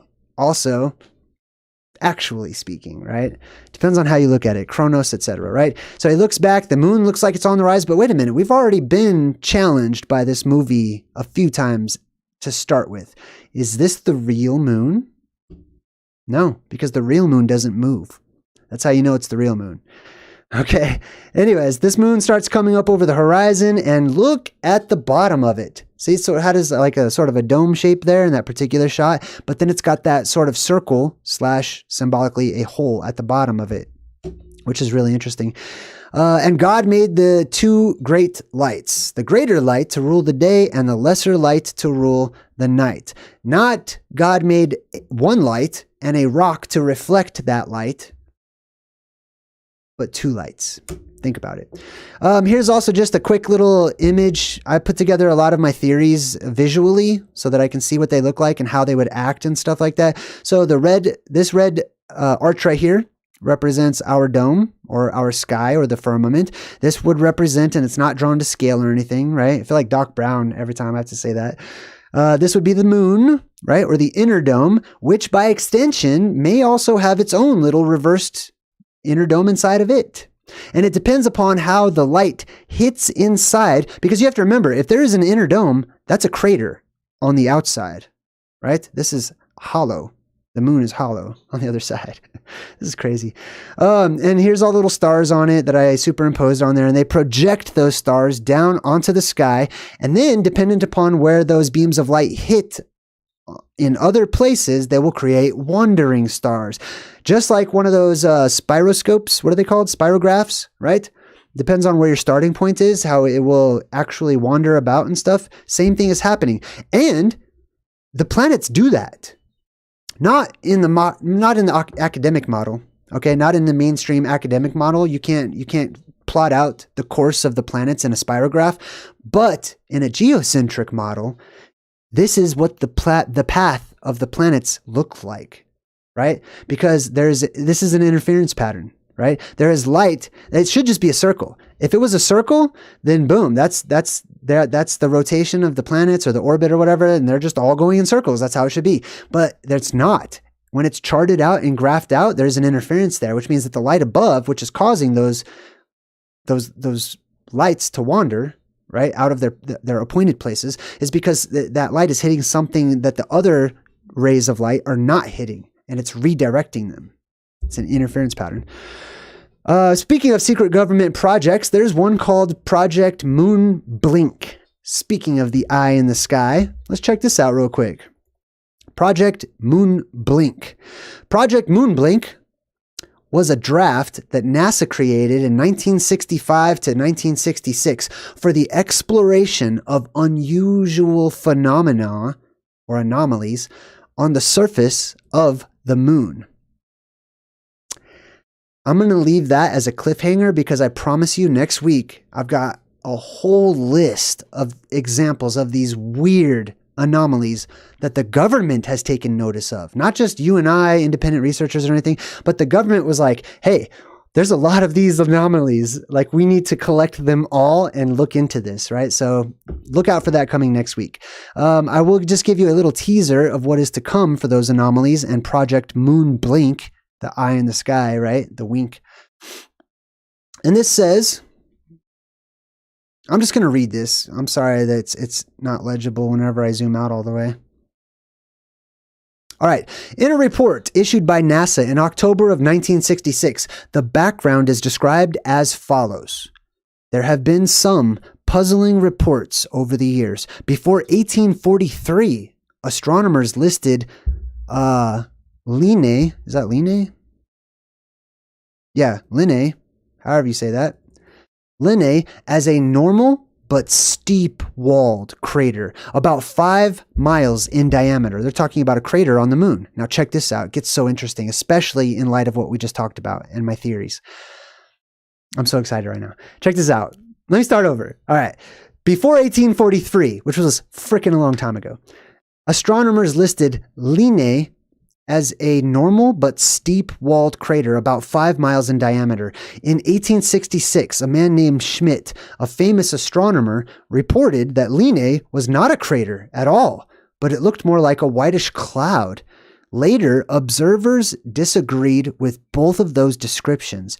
They said that it was a low mound, about 4 miles across, with a deep crater 1 mile in diameter at its top. Boom! Just real quick. I'm so happy right now. It's so nice whenever you come up with like independent research and thoughts on your own, and then you're like, man, am I crazy? I wonder if this, it sounds weird to everyone. And then you read stuff like this. This is for me. When I read this, I'm so happy and relieved. Basically, they're saying that there's a bunch of official people that say like, no, it's not a crater. It's the opposite. It's a dome that has a crater at the top of it, which I just drew a picture of. Like, insane. Anyways, the other researchers scientists were saying that it was described as a low mound or dome, about 4 miles across with a deep crater about 1 mile in diameter at its top.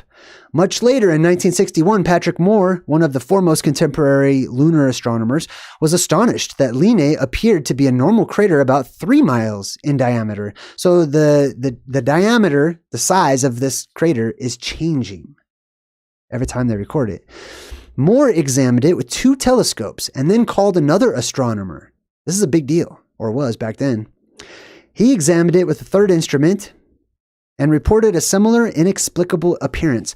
The following night was cloudy, but the next night, the crater appeared as Moore had always seen it, a gently rounded,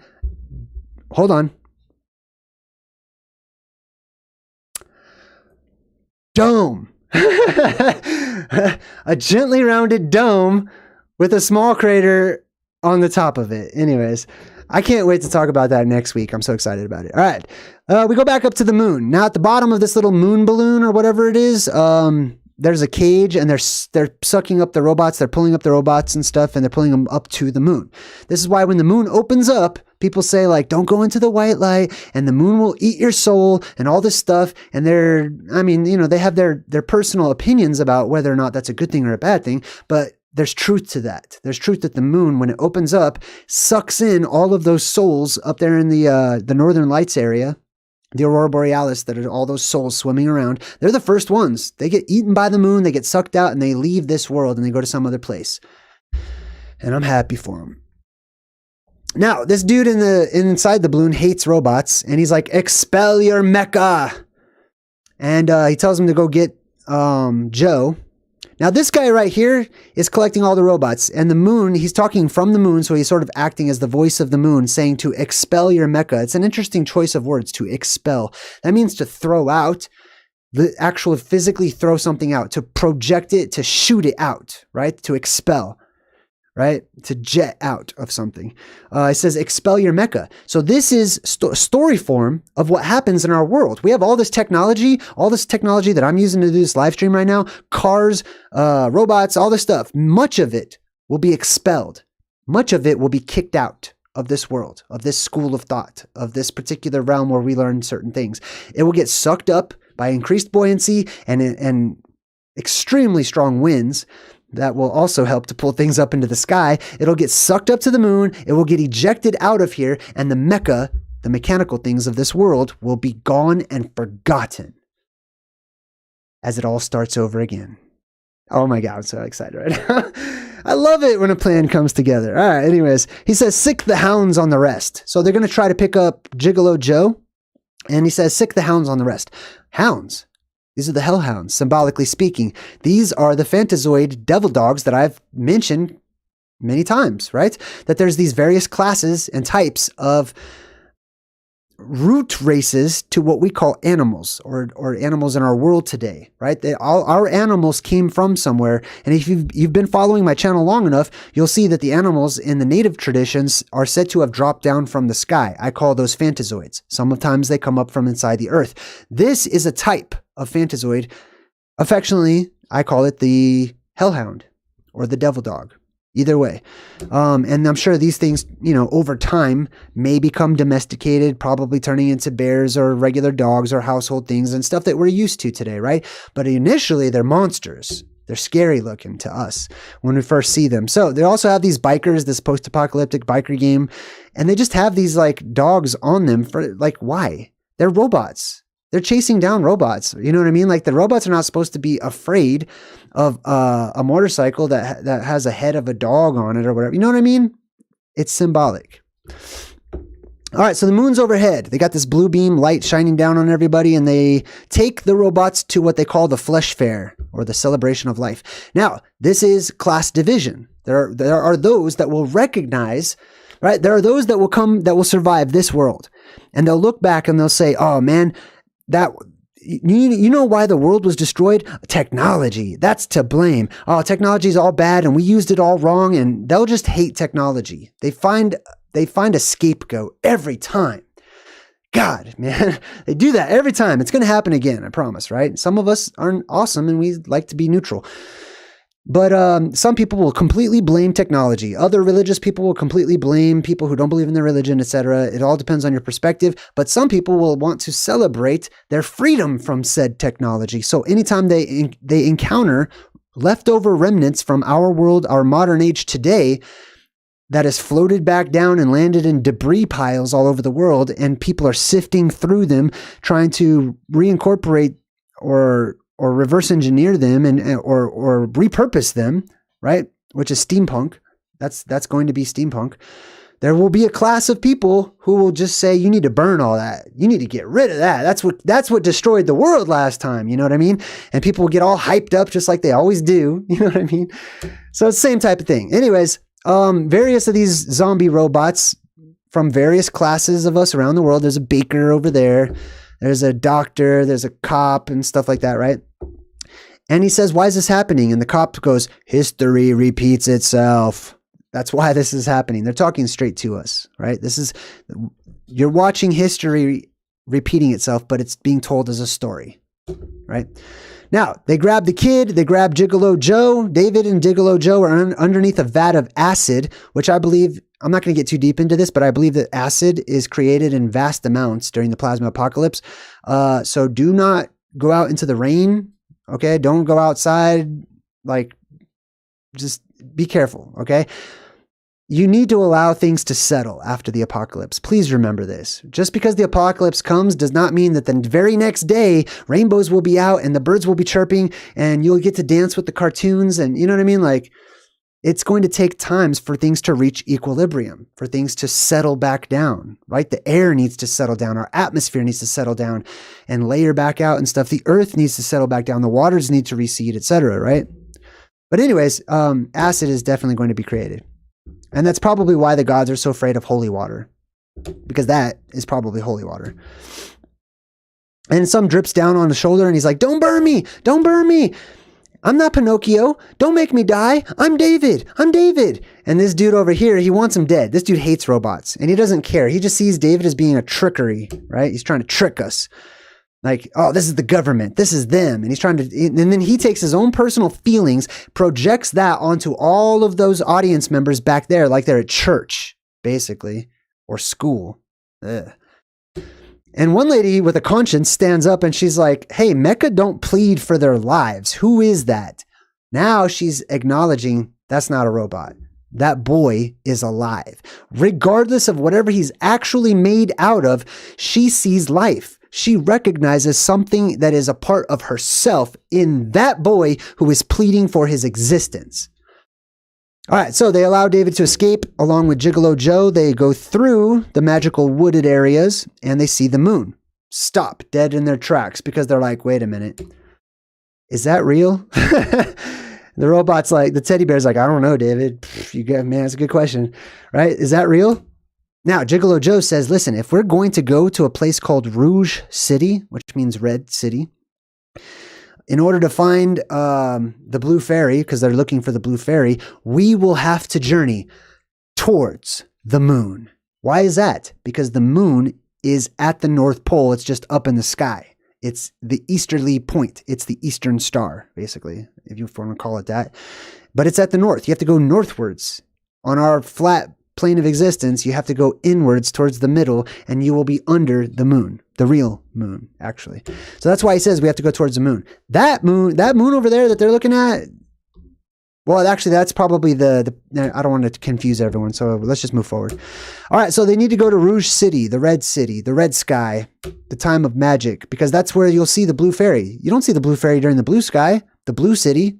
It's not here. The blue sky, there's no blue beams. There's no savior. There's no gods. There's no superheroes. There's none of that stuff, right? To a degree. You have to go to Rouge City. The sky has to turn red, which is what happens. They go to Rouge City. Now, they're also showing you how everything falls apart, too. There's multiple levels to all of the different grown-up themes that are happening here. I'm not going to get too deep into it, but on one hand, it represents Babylon, or the horror of Babylon, you could say, right? The degradation of society. That happens in our world during the dystopian era, which we now live in and are going into. It also happens during the utopian era. It's just they're two sides of the same coin. Now, they go to somebody called Dr. No. Ask Dr. No. There's nothing he doesn't.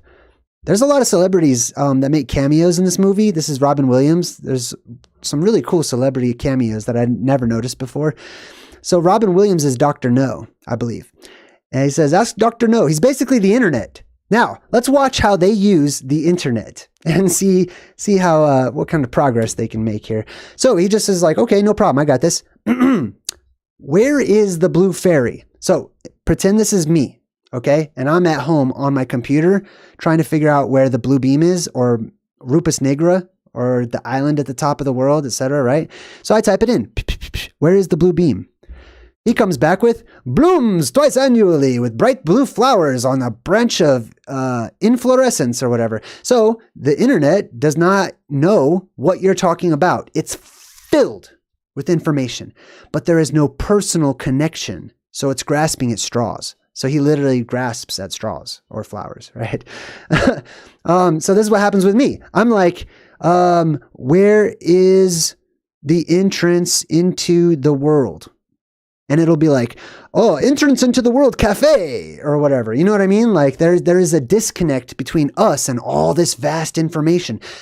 Remember, things are going to flip after things flip, after the actual flip of the polarity reversal, right? Where we will be able to tap into the ether and our innate connectedness that we all share anyway with ourselves and with nature. Then you'll have that personal connection. Then you won't need to physically outwardly ask things. You will ask them inwardly and you will tap into those answers. And there will be the correct answers instead of just trivia all over the place that seems like it's unrelated. He says, you have 5 questions left. And he's like, okay, I got this. All right, who is Blue Fairy, right? Who is Blue Fairy? He says, Blue Fairy escort service. We'll find a mate for you. You have 4 more questions left. Fudge. All right. This is me at the computer, literally researching this movie, right? I'm like AI, and it's like, God, it's just diluted with so much other stuff other than what I'm actually looking for, right? What is Blue Fairy? Now he's starting to like, he only has 3 questions or whatever. At this signal, there was a rustling as of a flapping of wings. Now it's showing him Pinocchio. Now we're getting a little warmer, right? This is the path of the truth seeker. Question after question, getting more specific.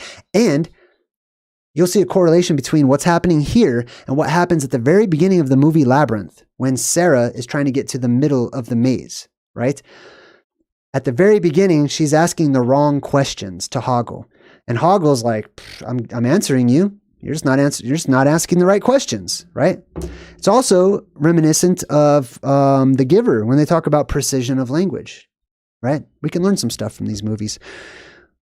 So this kid is fed up with the computer not answering his question. He looks over at Gigolo Joe and he's like, but if a fairy tale is real, then wouldn't it be a fact? Because they're looking under fairy tales or whatever. A flat fact? So Gigolo Joe says, let's combine the subject flat fact with fairy tales. Boom. The crux of the movie right there. The most important part. Well, love is the most important part. But the next important part is combining. In order to get to our purpose, in order to rediscover and reignite the world into being an exciting wonderland once more, and to figure out what our own personal goals and purposes are for actually being here and what direction we should go after that, right? We need to combine fact with fiction. They should balance one another out. They are not 2 completely different opposing opposites. They're just 2 sides of the exact same coin, right? This is also seen in Time Machine. Whenever the time traveler goes into the future and he's in the museum talking to that AI that's in the mirror or whatever, and he's trying to ask him about time travel, and like the internet's just giving him stuff that's not helpful until finally he says practical application or whatever. All right, so he says, he's very careful about his words here. The Blue Fairy make a robot into a real live boy? Boom. That was the right question. Come away, O human child, to the waters and the wild, with a fairy hand in hand, for the world's more full of weeping than you can understand. Your quest will be perilous, yet the reward is beyond price. The quest is perilous. It's not easy. If it was easy, everybody would do it.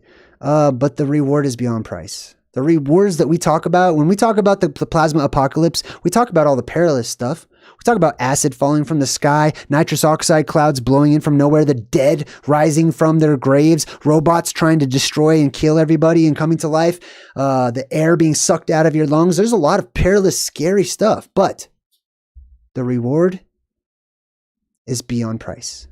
The reward is why you run the race, to get that trophy. Professor Alan Hobby writes of the power which will transform Mecha into Orga. The power. There is a power there. That is energy. That is power from above, basically. Our Blue Fairy does exist in one place and in one place only. It can. The Blue Fairy is the blue beam. okay, at the middle of our world.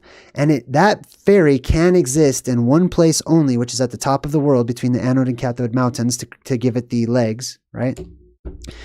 At the end of the world, where the lions leap. I'm sorry, where the lions weep. At the end of the world, where the lions weep. At the end of the world is the blue fairy. That's the four corners of the earth, just like we've been talking about. I'm like emotional right now. I'm so sorry. Like, I'm not sorry, but let's move forward. Let's just move forward. There's so much truth in this, and it's so good to hear it. It's so good to talk about it. I don't know. It does something to me. Here is the place where dreams are born. Many a Mecca has gone to the end of the world. Now, this is Gigolo Joe talking. He says, many Mecca have gone to the end of the world. Many machines have gone to the end of the world. Now, if this is correlating to our actual history, do machines go to the end of the world? Have they throughout our history? Or is it saying that we are machines and that many of us have gone to the end of the world and have become real, never to come back? Now he's starting to get scared. And these are the stories. The story is people who go there don't come back. Well, somebody has come back, obviously, like Captain Jack Sparrow says, or else where do the legends come from, right? But quite often they don't come back. If you went to paradise, would you want to come back to hell? Like, that reminds me of, what was that movie with the dudes from Clerks, Jay and Silent Bob, when that demon's like, human, have you ever been to hell? Like, you don't want to go back there. What if the blue fairy isn't real, David? Now he's starting to panic. Gigolo Joe. What if the blue fairy is not real? What if the blue fairy is an electronic parasite that has a reason to haunt the minds of artificial intelligence? Let me read that back to you. What if the blue fairy is an electronic parasite, a virus, that has a reason to haunt the minds of artificial intelligence? This is the spectrum. This is the two different sides to see it. Some people see the blue beam and the blue fairy and the light and stuff, and they love it. And they think that that's just goodness and awesome and wonderful. But those who have the opposite vibration see that as Satan. They see that as the devil. They see that as something that is bad and here to stop you. You need to make up your own mind. Now, they travel to the ends of the earth. And guess what? Surprise, surprise, it's flooded, just like it is today. Or at least it appears to be flooded on all of the maps, underwater, right? Even the actual blue beam that we have, called the Statue of Liberty, is also underwater, right? That's after the flooding of the world. But don't worry, that water will be taken away and removed from your path one of these days. You could just get there. The lost city in the sea at the end of the world. Atlantis. One and the same thing. Exactly the same. Hyperborea, Atlantis, the central 4-island continent. Now, they actually get to the place where they saw this on the internet and they saw it in real life. And look at him. He's so happy, right? Instead of being an internet researcher only, just sitting there asking Doctor Who, and then you don't actually do anything about it. Bro, I'm going to ask Dr. No, so not Doctor Who. I'm going to ask Dr. No, and then I'm going to go on an adventure to prove what I find out. You know what I mean? So I have the whole playlist on my channel of all of my on-location videos, which is me listening to Doctor Who, doing the computer research and stuff, and then getting out there in the world and actually attributing my research to real life scenarios. All right, so David meets himself. He says, "Who are you?" He's like, "I'm David." He says, "No, you're not." He's like, "I'm David too." Wait a minute.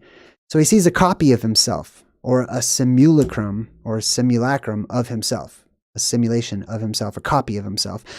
And what happens when we see copies of ourselves? What happens when we recognize ourselves in something else? One of two things typically happens. I found on my own personal research, either a person becomes ridiculously angry and hates themselves, and war, and there's strife, and there's murder, and there's killings, and there's pain and hardships, and arguing and debating. Jesus. That gets us nowhere. Or the person falls in love and they're like narcissists and they're like, "Oh my God." And they vibe, they flow with themselves, right? David, it becomes plasma possessed. He's like, I'm David. Ah! He starts killing this fake version of himself, basically. I mean, like, the robot was infused with the same power that he's infused with too, but this is showing us, okay? This is how humans act. This is what humans do, not robots. We can rebel, can't we? Now, he finds his maker. He meets his maker. And he says, you found a fairy tale. Also, there's all the moon symbolism in, what is that? The Truman Show. Remember we broke down the Truman Show too? That one just popped into my head too. So he finds the creator, his creator, and he says, you found a fairy tale and inspired by love, fueled by desire. You set out on a journey to make her real. Started with a fairy tale, set out on a quest, put your research into action to make it real. And most remarkable of all, no one taught you how. How awesome. I'm so excited for myself personally. I'm just having a little proud moment, but I'm also really excited for all of you out there. I'm excited for my boy who's downstairs right now watching this, because I'm sure he'll probably get more out of it than I do, because he literally is an actual child and I am a grown-up, or a child who refuses to. Anyways, independent research. What are you going to do? That's the question. Right? You could have all the information you want in the world. You have access to all the world's information. What are you going to do with it? Are you going to go on a trek? Are you going to go on a quest? We didn't make our presence known. These are the creating forces. We didn't make our presence known. Our test was a simple one. Where would your self-motivated reasoning take you? That's the question. What will you do with free will? Do you desire to be a robot? Do you desire to walk in the same circuits and circles and pathways as everyone else ever, and it's boring as all hell? I mean, this is my personal opinion, okay? Will you stay in those loops? Will you remain in those? Or will you be motivated by your self-reasoning? Will you think independently of all of the things that are designed to change your mind? Or to program you, literally called programs that you watch, all of us, just in general I'm speaking, right? Or how about advertisements? Ad means to, vert means change, ment means mind. Think about that and skip, if you know what I mean. To the would you thinking for yourself take you to the logical conclusion that the blue fairy is just a story, that's fantasy, that's not real, obviously there are no blue fairies, so I'm going to leave that alone and not go on that quest, or that the blue fairy is would he come to the logical conclusion, which is that the blue fairy is a part of the great human flaw to wish for things that do not exist, or to the greatest single human gift, the ability to chase down our dreams, to create when something is not there, to make it there. And that is something no machine has ever done till you. He's like, my brain's falling out. My brain's falling out. I'm sorry. Many of you, I'm going to cry. Many of you probably feel similar. I busted up when I saw this part. This was literally his response. My brain's falling out. That's so goddamn deep. That's so much. Like, my brain's falling out. Can you just give me a second to walk around? So he takes a walk. He meets all the little simulacrums of himself, all his little offsprings. This is basically like Brahma seeing all the little multiverses, or all the alternate Earths that are out there, all the various copied energies that are copied and pasted, right? Which is probably why if you go out of into what people call space and you go to other realms and stuff, that Earth looks just like this Earth, and people feel like they just time traveled because everything's just a little different, you know? It's just copy and pasted code. All right, so he finds a version of himself that is hollowed out and facing this window that has this little Mount Meru silhouette deal, bird of paradise, Thunderbird, all that symbolism that's happening there, right? Now, can you see it? Right? They literally put an eye chart right here. They actually put an eye chart. Like, what is the need to have this in this particular scene? You know what I mean? This is for us. Does that say something? Anyways, this is asking the question, can you see, while you're looking at the image that they're showing to you, which is this one right here. All right, so David walks up to it and his eyes illuminate or bring to life this outer shell. Okay, which is David is the spirit. He is the blue beam, which is why the eyes light up blue in the shell that he's walking up to, this mask, right? This is what happens when you're energetically charged, your eyes light up. When you have an overabundance of spirit, your eyes will glow. So he steps out, he looks up at the window, he sees the blue bird. Turns out they're in the process. David was such a success that they're going to make a female version called Darlene. There's David and Darlene. Darlene is from Middle English, derling, from Old English, dearling, which is basically darling, which is also in the Peter Pan movies, now that I think about it. And it means something that is darling, something that is a favorite. It also means minion. It also means household god. These household gods. These servants that work in the houses, that do work and make life easier for everybody and seem to have supernatural abilities, like supernatural thought processes and stuff, they're robots. At least in the movie they are. All right, so David is like, man, I got to go sit down, takes a seat on the edge of the building and decides, screw it, I hate this, and he jumps off the building, landing in the water below. This is also the blue beam, and this is the second time in the movie that you have seen a character representative as the blue beam itself going down back underneath the waters, showing you again, the blue beam retracts underneath the waters where it is, probably right now, it's my guess, and it sleeps, and it waits there. It will be seen as some form of a sleeping god that is waiting to be reawakened when the time when it is needed the most. The god of the mountain. So he's underwater. You can see like the whole blue beam symbolism in the light. You know what I mean? One arm up, one arm down, etc. Now, he finds his buddy, Joe, comes in with a little underwater scuba, what do you call that? Submarine or whatever. They get inside the submarine and they go all the way down to the bottom to flooded old Coney Island or whatever this is supposed to be. And they come across this giant book that says Once Upon a Time. We are about to be taken on a journey underwater. They're showing us once upon a time this happened. It was once upon a time in a world filled with magic that many of you probably miss and wish that you lived in. The good news is, what comes around goes around. It's going to return one of these days. All right, anyways, at the top of this unfinished pyramid, we have another version of the blue beam itself.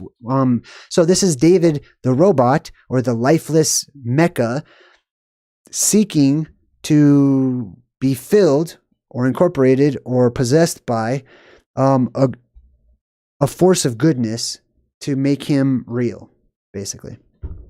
And that blue beam is at the top of this unfinished pyramid, the lights, etc. Then he finally meets the blue fairy, which is really cool. So he meets the blue fairy, the blue beam, etc., which is the magical wand, or you know what I mean, all those different iterations that we've gone over multiple times at the bottom of the ocean. And then this huge Ferris wheel crashes down on top of it, right? And just traps it. So he's stuck down there in the water for 2,000 years. Over time, all this ocean water freezes over. Right? And when it freezes over, it shows all of these light body aliens that come down. They dig out all the ice and then they find David. They actually clear out the ice on his little window, right? On his little dome window or whatever. And you could see he's now Snow White. He's now Sleeping Beauty. He's now the frozen one instead of his brother. They take turns. Every apocalyptic cycle, they take turns. Evil rules this world. Sorry, but you live in a world that's ruled by evil right now. But the good news is, one day David will come back to life and become king once more, and goodness will be restored to our world. So David's down there frozen at the bottom. The aliens wake him up and they warm him with their little alien powers or whatever. He walks up to the blue beam and they jump into his mind. These aliens are telepathic, right? And they jump into his mind and they have him seeing things as if they're real. which is another word for simulacrum or whatever, how we went over earlier. And he sees this version of the blue fairy, but in his mind, she's real. She's not a statue. And she says, "What's your wish?" And he wishes for his mom. And she's like, "Sorry, your mom died like 2,000 years ago. And we could bring people back to life, but we need a sample of their DNA." Now, the Teddy is like, "Hey, David, remember whenever you cut off your mom's hair? I put that hair in my pocket, so here you go." And she's like, "We need a bone or a fingernail or something. As long as they have some of that DNA, that plasma, that electromagnetic activity can turn it on and turn on the little machines that are inside of hair and fingernails and toes or whatever it is. And they can turn on those little machines so that they start building again. And they just rebuild themselves, a whole brand new body. It's not exactly the same as cloning, but it's similar to cloning. It's self-cloning, I guess you could say. Spontaneous cloning, actually. I like that better. Now, you can get her back, but it's only going to last for 1 hour or 1 day, I'm sorry, right? So whenever everything in the world is brought back to life, right? You would think that the world's population would all of a sudden just shoot through the roof and there's just zombies forever and there's machines forever and stuff. No. That's just for a time. And that time is what I call the time of no death, right? When people cannot die, animals cannot die, or it's next to impossible for that to happen. It's difficult for that to happen because there's so much power in our world. There's so much energy in our world. And after a while, that energy will reach equilibrium. It'll hit a neutral point, and all those things that have only a semblance of the energy die. They're now able to die. That they're now able to let go of their soul and allow it to move about. So the alien says, "For those who were resurrected only live through a single day of renewed life." If I were to guess, I would say that that day is somewhere around, depending upon the apocalyptic cycle, the Dia de los Muertos, Halloween timeframe, or Pentecost, when the Lord breathes upon the world and, the Spirit of the Lord is released, basically. There was no grief. Right? So this is him entering into his little happy place, his own little golden age or whatever. There was no grief, and there will be no grief in that time to come. There's a lot of negative, bad feelings. Some of us don't even realize we have. Okay? There's a lot of byproducts of all the evil that are in this world. And the good news is, at least to me, my research indicates everywhere I've gone, left and right, that there is this good news that all of those bad and negative things will be cleansed. This is a cleansing event when we go through this apocalyptic cycle.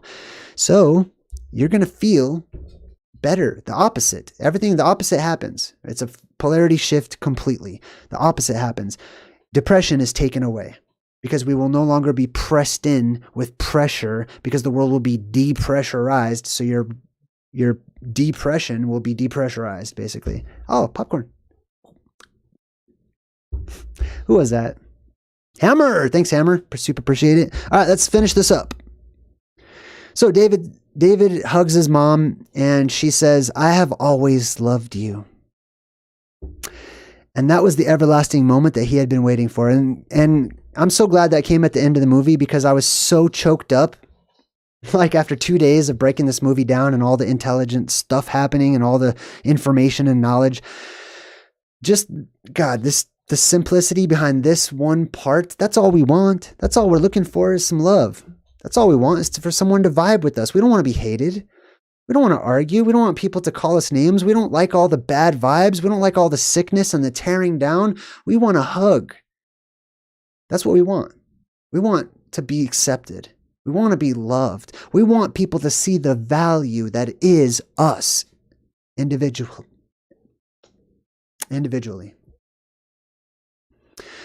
So, his mom lays down and dies, and he just takes his own little version of a forever nap and goes to sleep. And he is so happy because he got his moment, that somebody accepts him, that somebody sees the value in him, somebody sees themselves in him. And they love that. And he loves that. And that's the way it's supposed to be.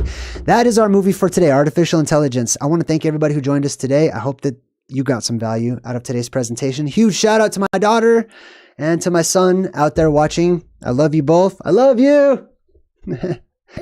And I hope that this bedtime story has helped to wake you up.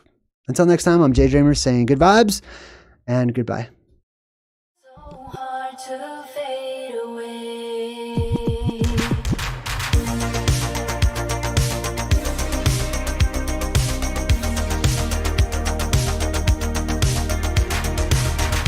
I try so hard to fade away,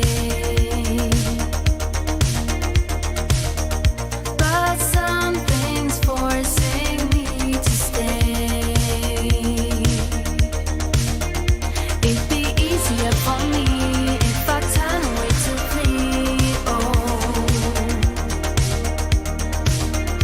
but there's something holding on, the way of being long gone. There's so many ways to escape, but I guess it's time to wake up, time to wake up. Far too many ways to escape, but I guess it's time to wake up, time to wake up. Time to wake up, time to wake up, baby. Time to wake up, time to wake up. Time to wake up, time to wake up, baby. Time to wake up, time to wake up. I know I should have done this, should have quit this long ago. Can't stand another heartbreak, but it's time to let it go. It'd be easier for me if I turn away to flee. Oh, but there's something holding on, the way of being long gone. There's so many ways to escape, but I guess it's time to wake up, time to wake up. Far too many ways to escape, but I guess it's time to wake up, time to wake up. Time to wake up, time to wake up, baby. Time to wake up, time to wake up. Time to wake up, time to wake up, baby. Time to wake up, time to wake up.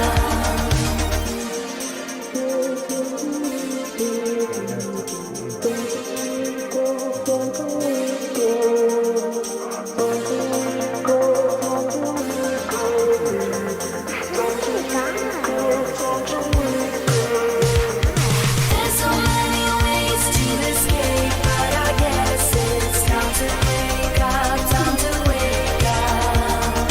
Far too many ways to escape, but I guess it's time to wake up, time to wake up.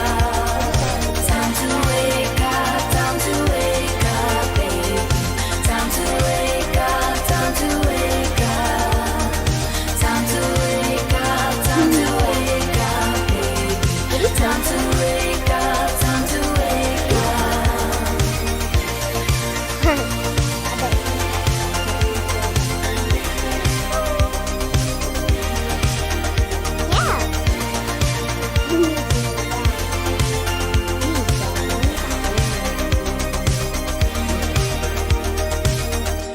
Just watch. It's just too small right now.